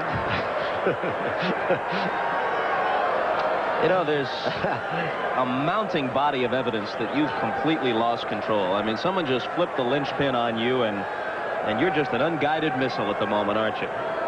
The pause here in the action, as Bob Costas would say, and his usual play-by-play levity, is because of that ball on the field. Strawberry has popped out twice, then got credit for a sacrifice fly as he sent Milt Thompson to the warning track in dead center back in the 5th, an inning in which the Mets scored twice. They got single runs in the 1st, 2nd, and 3rd, and 2 in the 5th. The kind of guy you would expect the Darryl Strawberry to have great swings at. You know, the thing you like about Darryl Strawberry, and they say, when's this guy going to mature? You forget he's still relatively young.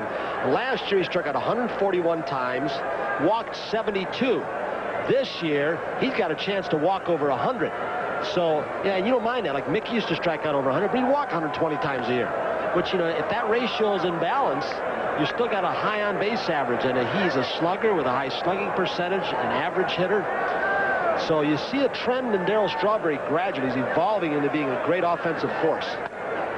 3-1. Last year, he was the easiest to fan in the National League. Had a total of 141 whiffs. And he struck out something like once every 3.5 times at bat. Full count now.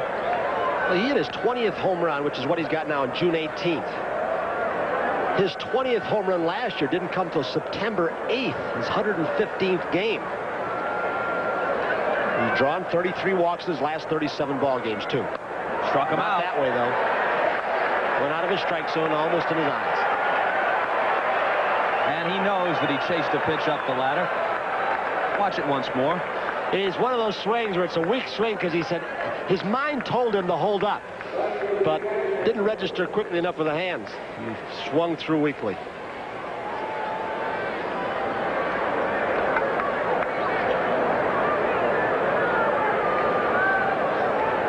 Mick Reynolds, fastball for a strike. He's 2 for 3, a pair of singles. Mets hoping to win this one. And then look toward Montreal, where tonight Bob Force, with a record of 5-3, goes for St. Louis against Bryn Smith, who's 5-2 for the Expos. If Montreal wins that, they'd move to within 3.5, and Buck Rogers would stake a claim along with Whitey Herzog for Manager of the Year honors, at least at this early stage. They lose Dawson. They're without Brooks and Raines for about a month each. Breaking ball popped to the right side. Let's see if Hayes has room. Nope. Tim Wallach's having an outstanding year. Mitch Webster, the switch hitter out of the Toronto organization, is having a good year. But they've had problems with Yeomans, who's now on the DL, and he was their best pitcher a year ago. They sent Jeff Reardon, their bullpen closer, away, and of course Heaton has come on and been a revelation. Smith has come back after they thought he wouldn't pitch after the arm surgery. They want to play for Buck Rogers, and I think that's very important. They go out hurt as Hubie Brooks did the other day. And he fans McReynolds. So he's gotten Strawberry and McReynolds back-to-back to start the 7th. And before Howard Johnson hits, let's go to Marv Albert. All right, Bob, in San Francisco, the Giants losing more than the ball game on this play. Candy Maldonado caught his finger. Watch his right hand. Candy forced to leave the game with a fractured ring finger. Severe blow to the Giants. Maldonado hitting .333 among the National League leaders. Let's get back to Bob and Tony. 4th in the league, Marv, behind Tony Gwynn, who's now at .378. Breaking ball low to Howard Johnson. Tim Raines, who's at .369. He's the defending batting champion. Andre Galarraga of Montreal is at .343, and then Maldonado .333 prior to his injury today.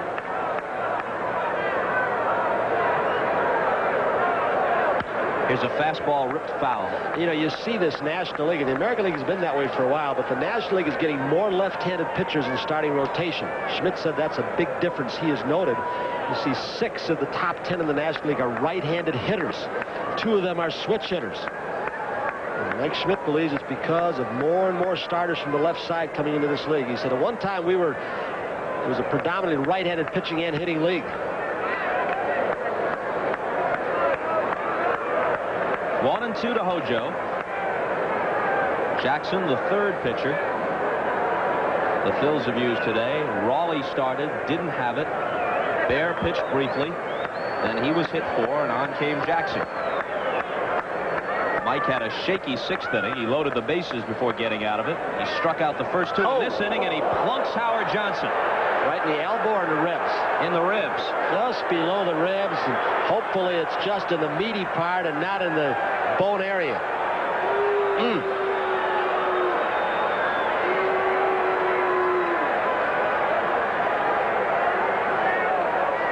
2-strike pitch, and Jackson is the kind of pitcher, if he feels on you're sitting on your breaking ball, he's going to move you off the plate. And also, you can see by this shot, And it was a tough pitch to get out of the way because it's almost behind him. But throwing from the sun to the shadow at this time of day, a little bit more difficult for Hojo to see. But Jackson was trying to move him off the plate. He's still walking around down at first base. Steve Garland, the trainer, got out there in a hurry. Remember, this is 0-2.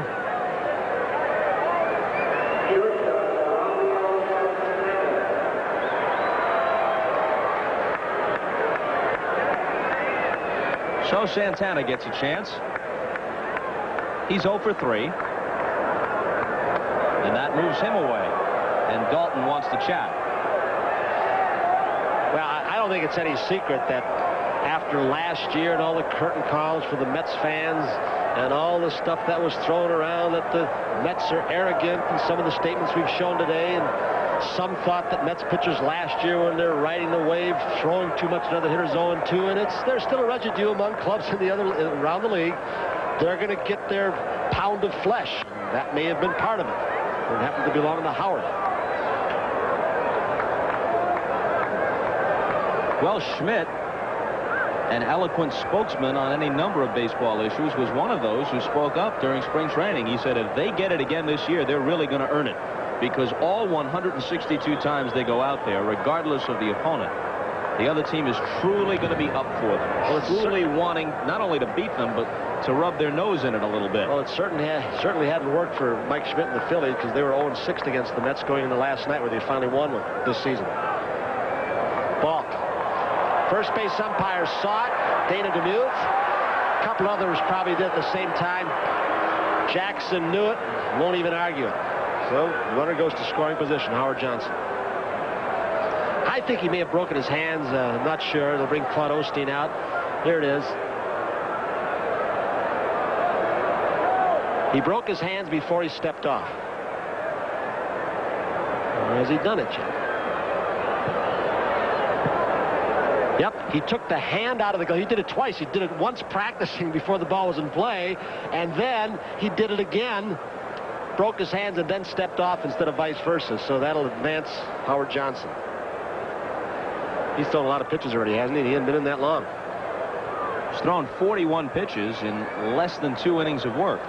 Supposed to Leach last inning, and 6th inning, 3 ground ball innings, he threw just 10 pitches.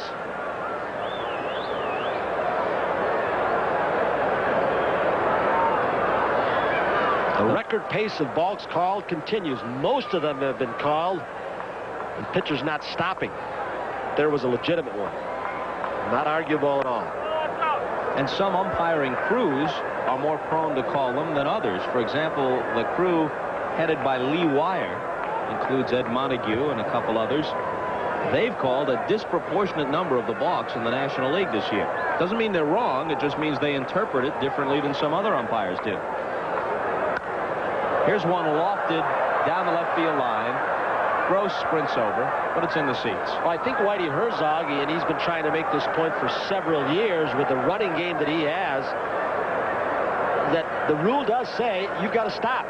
They used to interpret that stop by a pitcher from the stretch as being, some would say, a change of direction. That's got to be a stop. Now the rule is being enforced the way I think it was intended to be enforced. You got to come to a perceptible stop. Change of direction isn't enough. And that gives the Colemans and the rest a little bit more leeway to run. In on Santana's fist for the weak pop, and it's Aguayo at short who puts it away. No runs, no hits, a man is left. 7th inning stretch time for the Phillies, and they've got Schmidt, Dalton, and Wilson ready. Here's another edition of 7th inning stretch. Under the heading, what a difference a year makes. June 27th of '86, on the way to the World Championship. Gooden had won 8. He's pitched very well, of course, since coming back this year. Now we see some more significant differences. Ojeda had won 8. He would win 18. Now he's 2-4 and done for the season on the disabled list with the injured elbow. Darling was 8-2 on this date a year ago. This year he hasn't won since April 22nd, though he pitched very well in defeat last time out against the Cubs. Fernandez about the same, 9-2 a year ago, after losing last night here, 9-4. And Aguilera, well, who knows when he'll pitch again. He didn't have a great record in '86, but he was an important man for them early this year, and now he's got elbow difficulties, and who knows when he'll work again. Well, so they've had with serious injuries. Ojeda out, McDowell out, Aguilera still out. David Cohn, who was Frank Castle and Davey Johnson's ace in the hole, he's hurt. Leach starts Schmidt with a strike, and so names like Cohn and Mitchell and Innes and Edens and Leach all of a sudden have shown up from time to time in the Met rotation.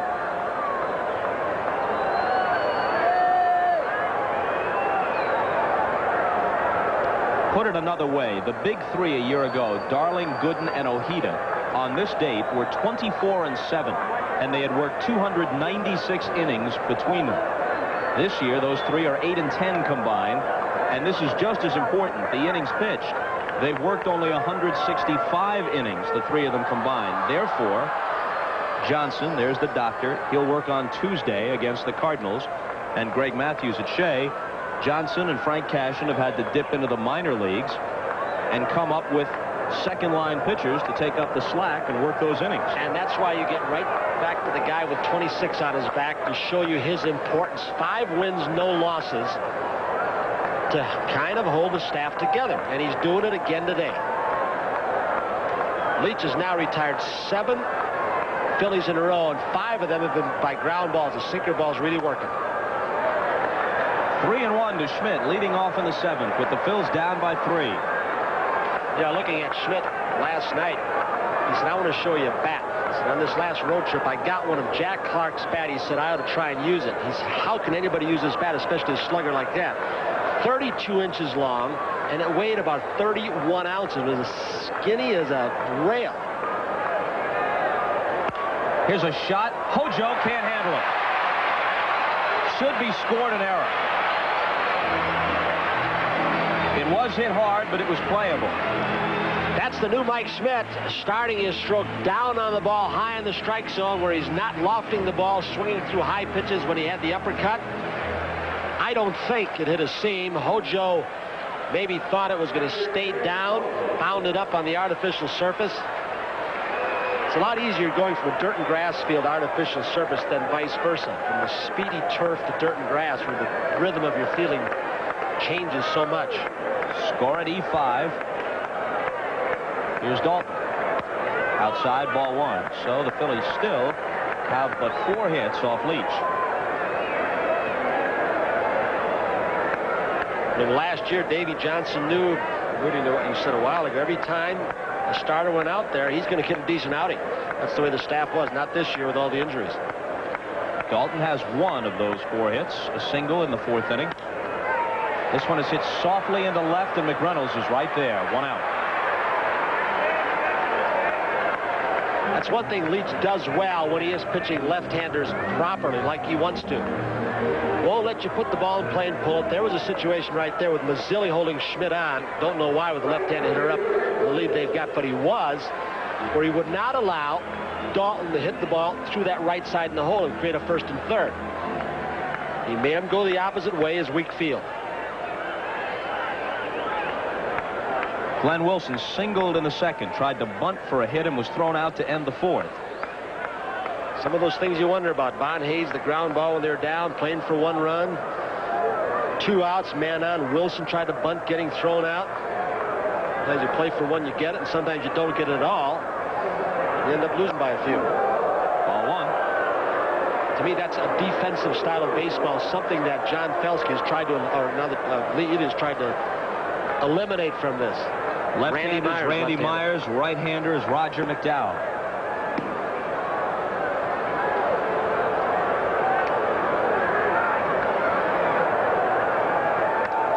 Two and 0. You know, I believe John Felski's going to get a chance to manage the big leagues again. He's a well-organized guy. I think he got caught up in the media pressures here. Right now, as we look at Greg Gross on deck, Felski is out in the Pacific Northwest with some buddies he managed out in Vancouver and British Columbia. He's out there on a fishing trip. And I think he's just gathering his mind and deciding what he's going to do. Here's one squibbed towards 2nd. Miller makes a play to 2nd for the force on Schmidt. And that's the 2nd out. Glenn Wilson trying to stay out of a double play, hit it to the right side. And Gary Carter and Leach set him up perfectly. Just ran the fastball and wouldn't give him the breaking ball away or the sinker away where he could shoot it to the right side. They jammed him up and in, and they know, and the advanced scouting report say he's hitting the ball to right field more, and they wouldn't let him do it. He did it, but he almost knocked his fists off. Gross 0 for 2 today. 2 gone in the last half of the 7th.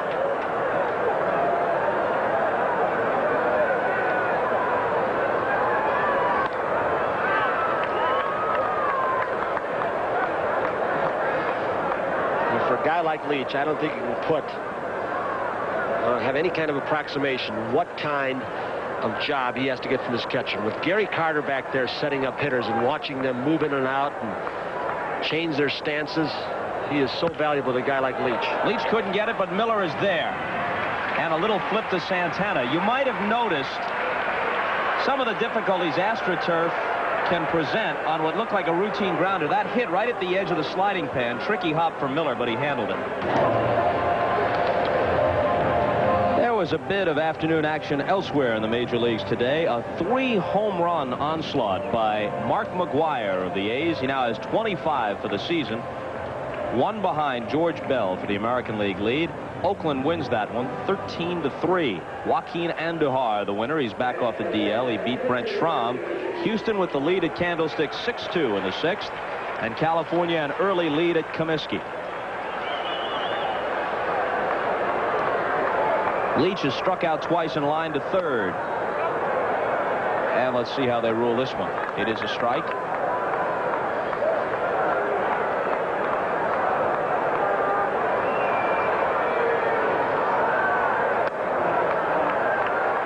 You could see by that swing why he's hitless in 14 at-bats so far this year. Hey, he lined out the third base in the 4th. Yeah, he did hit that one pretty well. He struck out his other 2 times.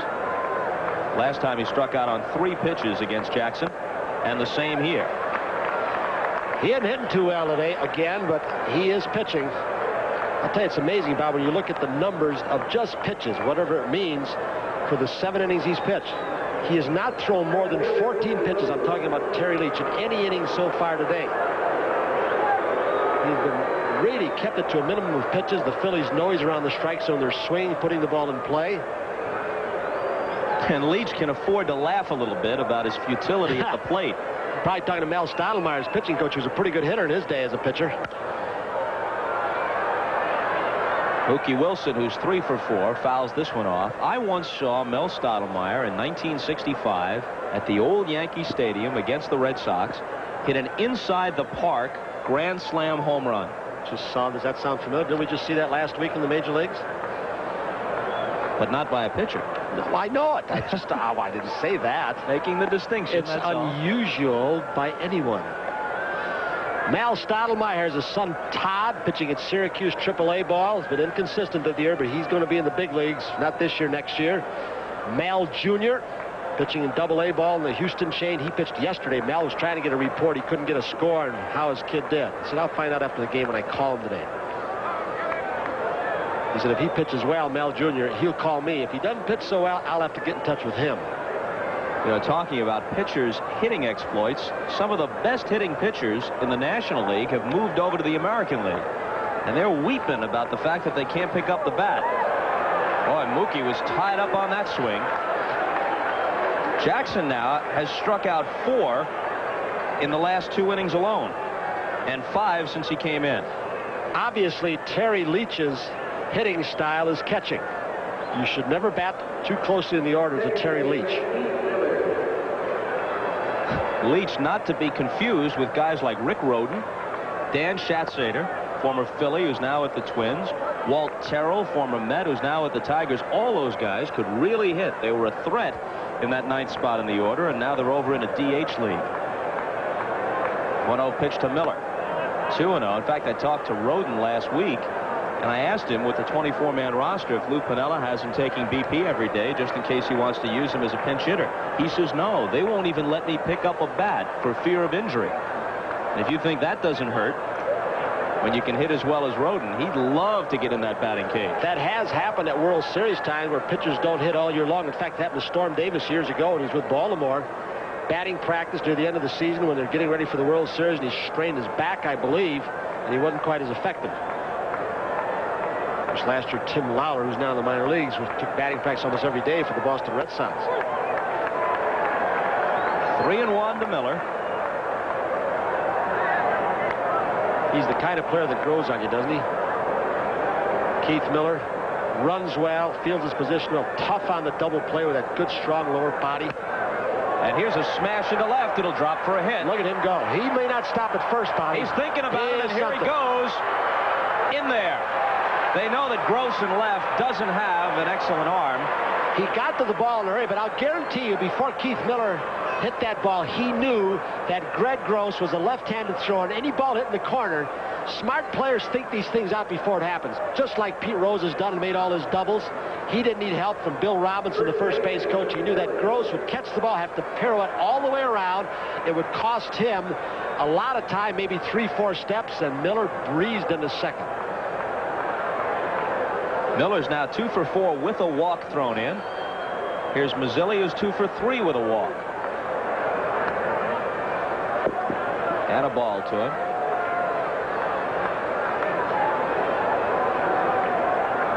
Mazzilli's a guy who has managerial aspirations. Spent a lot of time at the elbow of Chuck Tanner with the Pirates. Half a season with Jim Leland. He was very close to him when Maz was kind of an elder statesman on that Pirate club and not playing too much. Elia coming out. He's going to make a double switch. He's going to take Gross out, who was the last hitter in the 7th. He's got Tekulve, who ran down to the bullpen about 2 innings ago, and Jeff Calhoun, the left-hander, still throwing. I would think they'll make Mazzilli turn around to the right side. We'll see. That's a left-handed batter, Keith Hughes, who's going in the game. So Hughes is going to hit in the pitcher spot, and he'll be the second man up in the 8th inning. And Jackson will leave in favor of Tekulve. He's the guy grabbing his jacket and coming in as Calhoun continues to throw in the bullpen. Jackson had good stuff. He leaves, so do we. What's this? The fanatic contemplating suicide. He was out on that ledge for a while. Like one of the flying Walendas on this ledge right here. While we were away, here's the fanatic taunting us. I could take no more. He threw all your ad-libs over the side. Kent Tekulve coming on. Doesn't think it's too funny. The man on, down by 3. Oh. Oh, man. And now they're going to walk Mazzilli. A lot of people ask about this. Why have a reliever come into the game, and the first thing he does is either initiate or complete an intentional walk? One possible reason is that when you bring a new pitcher in, he must face at least one hitter. Right. So if you had the preceding pitcher, even though you intended to take him out, walk the guy first, thinking, well, I'm not going to mess up the new pitcher's groove, then you lose the option of changing pitchers if the opposing manager goes to a pinch hitter. That is not only one reason, it is the most important reason. Which the other really reason overrides the fact that you say, well, gee, bring a new pitcher in and make him throw 4 balls. That gets his control off balance. That could be a possible detriment to doing it that way, but the other way sure has more value and sense in doing what you just said. So you were right on the ball. All right, thank you. So it's Carter. And Tekulve works to him. Ball 1, low and outside. Miller, who doubled, is at second. Mazzilli, who got the intentional walk, is at first. And with Hayes playing behind him, it's a very generous lead for Mazzilli. Unless Williams got in the ball game today for Cincinnati, well, Tekulve now holds the lead all by himself for appearances. This is his 40th appearances in the National League. Of course, he's not the ace out of the bullpen. That designation goes to Bedrosian, who got the save last night. His 11th in a row. That ties Sparky Lyle's Major League record set for the Yankees in 1973. Now, that's not 11 in 11 consecutive save opportunities. That's in 11 consecutive appearances, regardless of the circumstances. You know, add to what Bedrosian has done, Bedrosian in his last 18 games has 17 saves and 1 win. I think Cody Michael, the new baby, a few days old, is going to appreciate that someday when he looks in the record book. DeCalvy's still tough with that sweeping curveball like Leach's and that sinker ball that goes down and runs it on your fist. Tough on right-handers. Left-handers have been given a lot of trouble the last few years. Carter hits the 2-1 pitch into shallow right. Tough son. Wilson battles it and makes the catch. So the Mets leave a couple. Leach still has a 3-run lead to work with as we go to the last of the 8th. Gary Carter, who flied out to right to end the top half of the 8th, is now 7 for his last 50 with men in scoring position. And when you've had 4 100 RBI seasons, you don't expect to fail that often with a chance to drive people home. The Mets have scored 5 runs today, but they've left 11 men on base, so they've had some chances to blow the Phils out of the water, and they haven't done it. Terry Leach has made it a little bit easier for Gary Carter and the Mets with this outstanding pitching performance. He's only thrown 84 pitches, as we told you earlier, never been beyond 14 pitches in 1 inning. With his delivery, there's no reason where that shoulder's going to get tired. And he's able to go out and have a little laugh right in the midst of a ball game as the Mets are trying to overtake the Cardinals. Here's the word on Candy Maldonado. Marv Albert gave you the update a while ago that he'd fractured the ring finger on his right hand out at Candlestick today. He goes on the 21-day disabled list, but they say he'll be out longer than that, maybe as long as 6 weeks. Ball 1 inside to Aguayo. So a terrible blow for the Giants. Maldonado was almost certain to make the All-Star team, at least as a reserve. Now he won't be available on July 14th in Oakland. 1-1.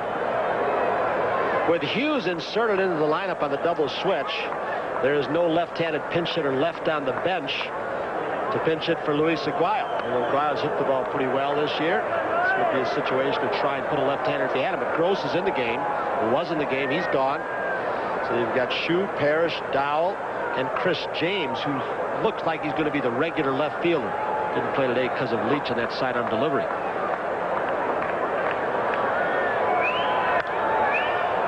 This one is popped back. Carter for a look, but it's out of play. Working in the booth with us today, as always, Steve Horn, and assisting him, as is the case each time we come to Philadelphia, Bill Friel. And Bill's mom, Agnes Friel of Norristown, Pennsylvania, is celebrating her 88th birthday today. Bill tells us that his mom watches us every Saturday. The intestinal fortitude that requires at the age of 88 is not to be underestimated. Aguayo pops to Keith Miller. Hang in there, Aggie. It'll be over in a little while. Let's go to Marvin, New York. All right, Bob, and the big story today in baseball, Oakland rookie Mark McGwire connecting for 3 homers against Cleveland. This is second of the game. Tremendous straightaway shot. He now is 25, 1 behind Major League leader George Bell, on track to break the rookie record of 38. The A's over the Indians, 13-3. Back to Bob and Tony. Thanks, Marv. And here's Keith Hughes, second tour of duty with the Phils. And that's something. McGwire wasn't even supposed to make that team coming out of spring training. Rob Nelson was supposed to be the first baseman, and then they talked about platooning the two at first base, and all of a sudden he's shooting at a Rookie of the Year title and a home run title, possibly. Isn't Mark McGwire's dad the dentist who once had Tommy John as one of his patients? Yep. McGwire hit a home run off TJ already. So John's been drilled by 2 generations of McGwires. Here's a roller to second. Miller back on what would be the outfield grass. Throws Hughes out. Sometimes your humor is like sitting through a root canal surgery.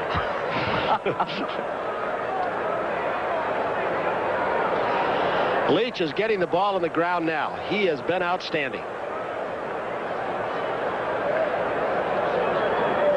I mean, he's got, since you go back to the base hit by Darren Dalton in the 4th, he's got 1, 2, 3, 4, 5. Air on Schmidt. That was a ground ball. That'd be 6. Wilson gross, 7, 8 ground balls, and now another one. So he is really throwing the grounders. Early on, they were getting the ball in the air on him. Von Hayes jolted the home run in the first.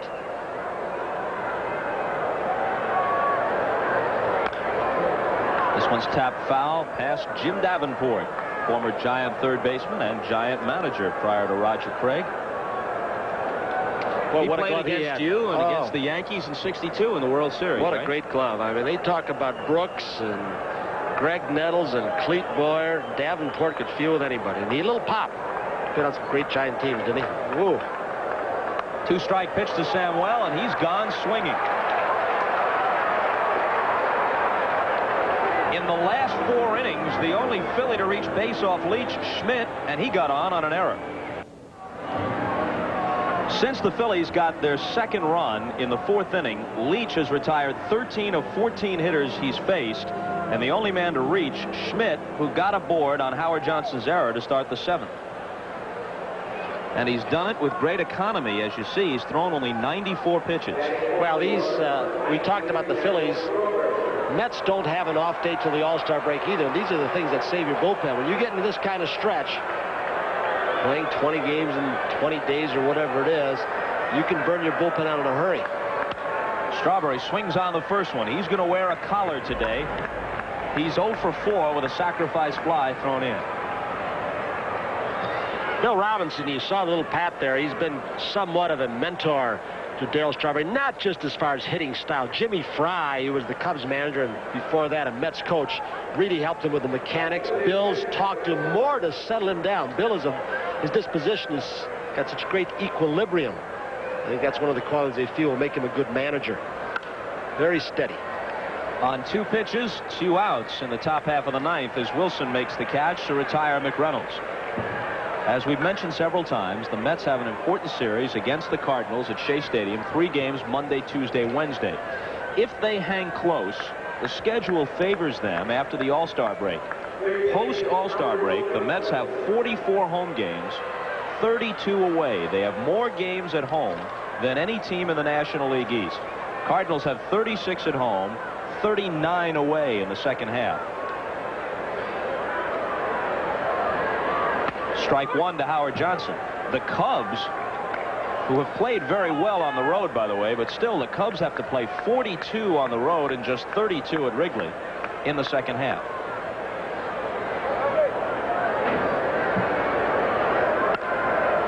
Grounded foul. And before today's ball game, and I know the Mets have been hurt, so the things could change as they get to the last few months, but the Mets were 21-14 at home and 17 wins, 19 losses on the road. Before today. I mean, last year didn't make any difference. Artificial surface, home, road, night, day, they dominated everybody. 1-2. Looks like the Phillies, unless they should rally and send it into extra innings, won't have any occasion to use Bedrosian. And despite the excellent work Bedrosian has done, he's certainly not overworked. He's appeared just 4 times in their last 14 games. All 4 of them victories. So Colby does his job. Wilson's going to make the catch.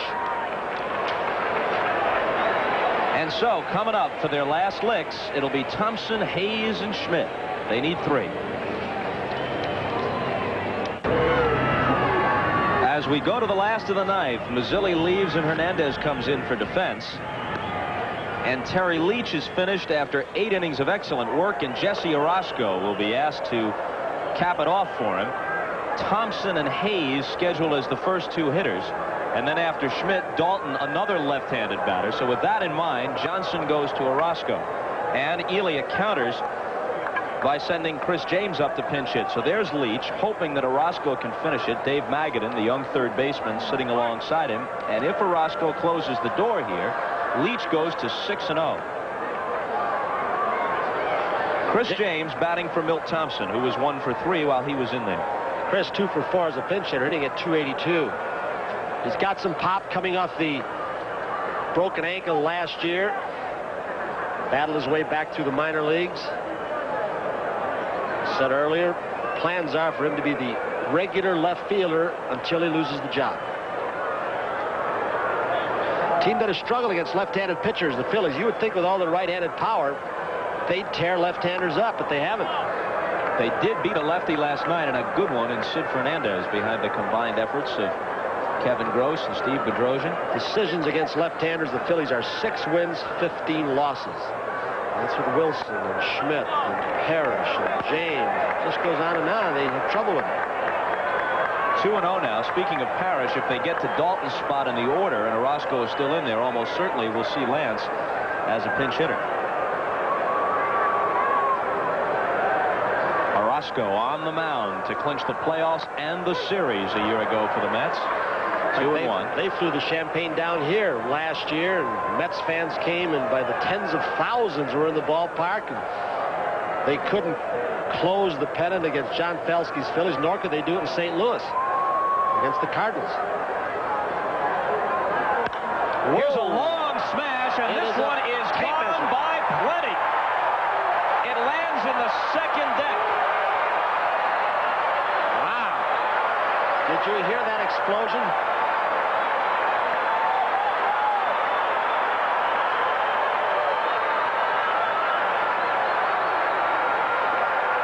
Talk about a rocket. Watch him light Orozco up on this one, and it lands in the mezzanine section just shy of the upper deck. This home run and the 1987 version of the Major League Baseball brought to you by Werner von Braun. What? You talk about a rocket? Tell you what, forget about a lively ball. The way he hit that, it would have gone out if it had been a bowling ball. It had nice sound to it, didn't it, in this completely enclosed ballpark? So Elia wins that little chess match with Johnson as he yanked Thompson back and sent up James. Here's Hayes, and he takes a strike. 5-3. Hayes had a homer back in the first off Leach. 0-2. Orozco's ERA almost 5. He leads the club in saves with 11, but the ERA is a little bit deceiving because he's only had 30 innings pitched coming in, and the first 2 home runs off before the game were both grand slams by Herr and Rain, so that really inflated his ERA. He's really thrown the ball well. He's striking out more than 1 per inning pitch. In fact, 37 in 30 innings. So he's throwing it well. He's getting a little help now from Randy Meyer from the left side. He's starting to throw some strikes. But he's also given up now 36 hits in 30 innings. Yeah, that's too high. Got a 1-5 record to go with the 11 saves. Breaking ball is hit foul, and it will make the seats. Hernandez isn't sure, but it's well in there. You know, the Phillies could be in a very close ball game. This is close now, but they could have a lead except for some plays that weren't made at third base. Maybe a couple of decisions with the bat. He pulls off this ball, Von Hayes. You can see the hips fly. He was fooled by the breaking ball, and he's saying, get out of here.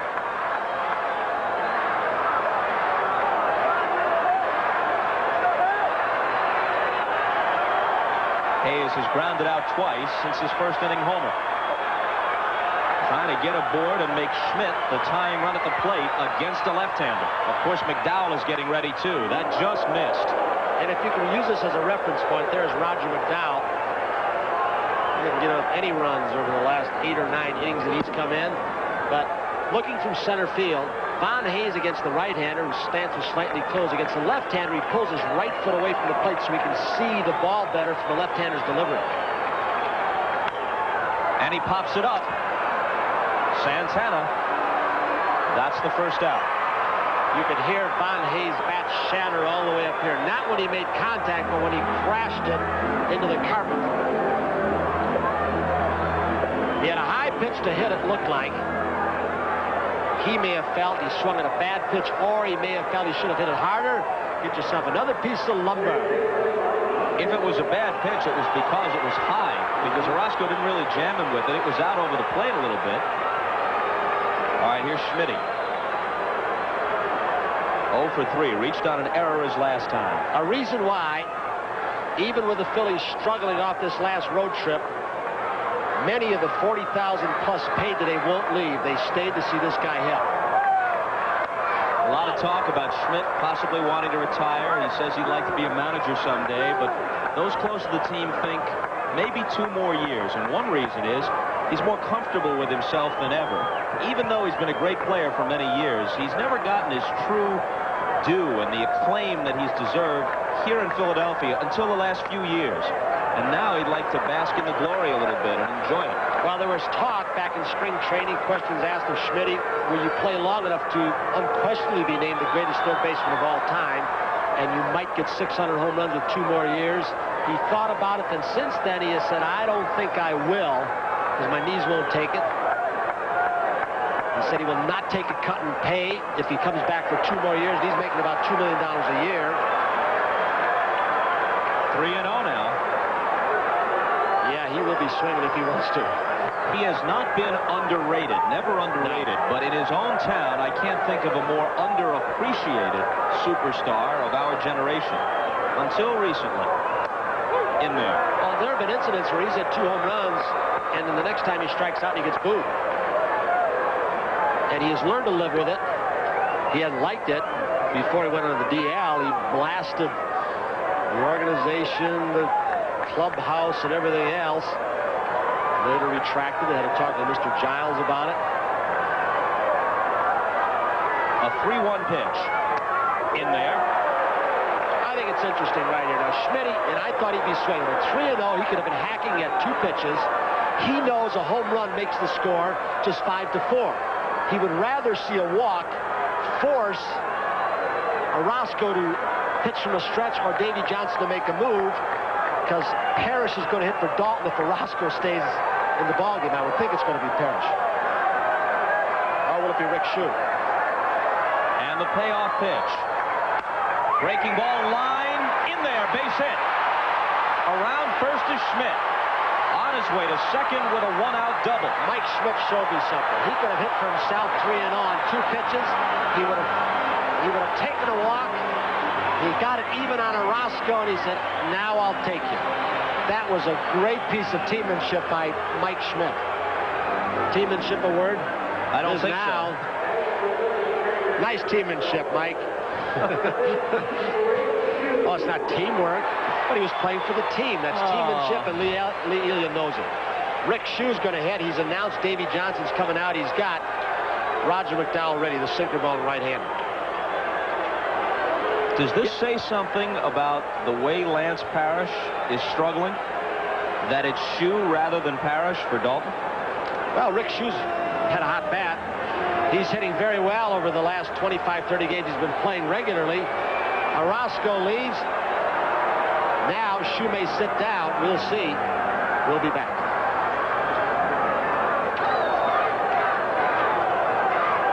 In comes Roger McDowell with the great sinker ball. His numbers this year don't measure up to what he did a year ago, that's for sure. When he saved 22 and won 14 and had an ERA of 3.02 and might have been, all things considered, even with the excellent seasons put together by Ojeda and Darling and the 17 victories by Gooden, might have been the most valuable Met pitcher last year. Well, he's got 8 saves in the 20 games he's appeared in since the DL. The last 6 relief appearances, he's unscored upon. Boy, that sinker just keeps dropping off the table. One time he was a 1-pitch pitcher, just that hard sinker ball that he redeveloped when he had arm surgery. What happened where all of a sudden the ball started sinking more. He had to do something a little different. Mel Stottlemyre has given him a little bit of a slider that he throws on occasion. Shue batting for Dalton.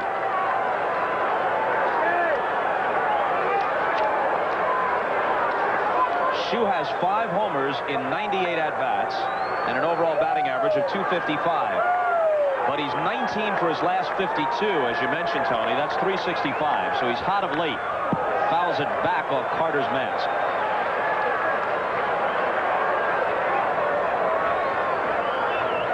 Leach came out after 8. The first man Orozco faced, Chris James, homered deep to left, a pinch hit home run. After Hayes popped out, Schmidt doubles on a 3-2 pitch that chases Orozco, and in comes McDowell. You know, do little things about a baseball game thrill you like they do me. That's what Mike Schmidt just did to me. What he showed me right there, 3-0 and then getting a base hit. This will be playable for Strawberry and Wright. And the Phils are down to their last out. The Major League Baseball Game of the Week has been brought to you by Miller Lite. For great taste, there's only one light beer. By Yugo.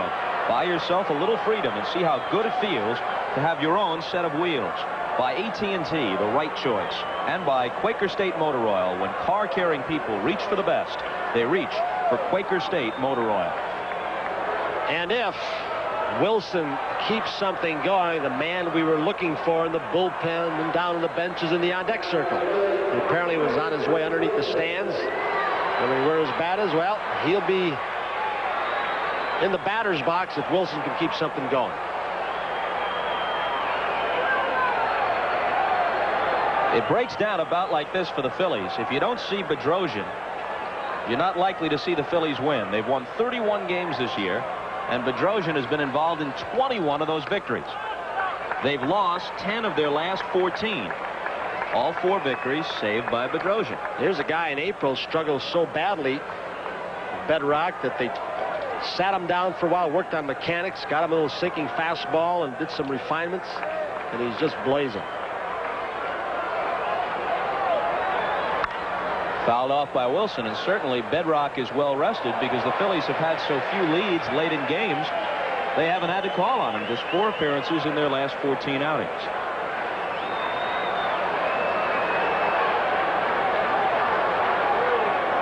A run home in the 9th to cut the Met lead to 5-3. Schmidt at second, 2 out. Wilson the tying run at the plate. 1-1 the count to it. McDowell looking for the save. 2-1. And as a hitter, you'd love to see a Roger McDowell get the ball about mid-thigh high, but rarely does he do that. Perhaps did coming off the hernia surgery when he left spring training. It was a very bad one. Pitched with it all last year. Didn't bother him. And he was out of kilter when he first came back, but now everything he throws is just like last year. Knees down to the ankles, and you can't make him get the ball up. Wilson has reached the seats 10 times. Look at that. Even 2 balls and 1 strike. That baby just keeps on sinking. He buries a catcher's glove hand with that hard sinker.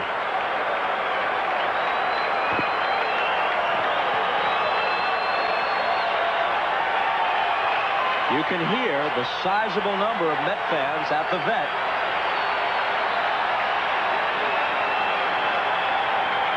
I think a lot of those, and we're seeing Met fans right there, are Phillies fans looking for Wilson to take him deep and tie it up, but that'll be tough to do off this guy. What a defensive swing. That's all Wilson is doing. His ball is moving so much. Wilson just saying, let me just put it in play.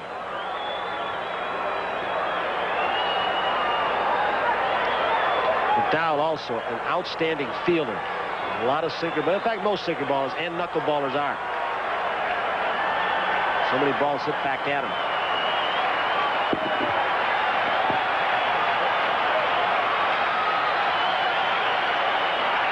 McDowell looking to lock up win number 6 against no losses for Leach. Give himself his 9th save. 2-2 pitch to Wilson. Oh, he got one up. Base hit. Schmidt being waved home. Strawberry won't make a play to the plate. It's 5-4.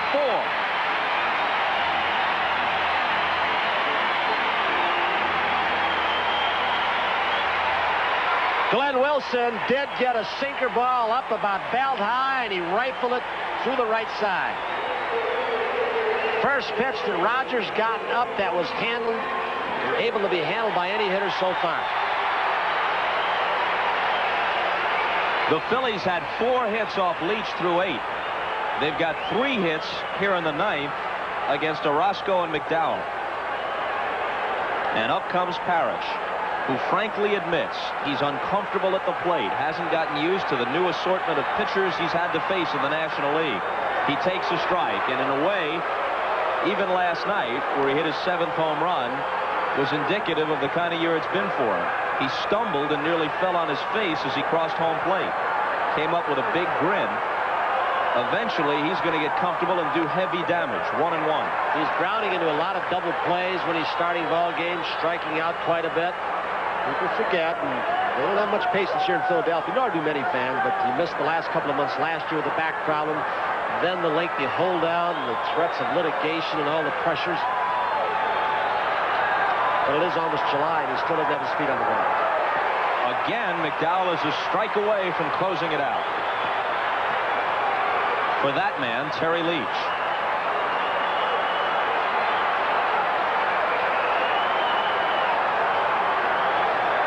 He can afford to throw one down now right at the ankles and hope that Parrish will go after it. And with that sinker, you'll get a lot of people swinging grounders. Got it up. Here's a bouncer up the middle. Miller from behind second. Parrish doesn't run well, and that does it. Parrish had a hittable pitch. The ball was up just like it was to Wilson. What a job by Leach. He goes 6-0 now, Bobby. And boy, with all the troubles, I mean, you said it again, and right at the beginning, he's been a godsend for Mel Stottlemyre and Davy Johnson of the Mets. The bullpen gave 2 runs back, but McDowell is able to hold on. And today's NBC Miller Lite Player of the Game is Terry Leach. Miller Lite is happy to present a check for $1,000 in his name to the National Multiple Sclerosis Society. Phillies did a great job of scrapping, though, didn't they? Right till the end. Left the tying run aboard, and they lose it 5-4, and we'll come back after these messages from your local station.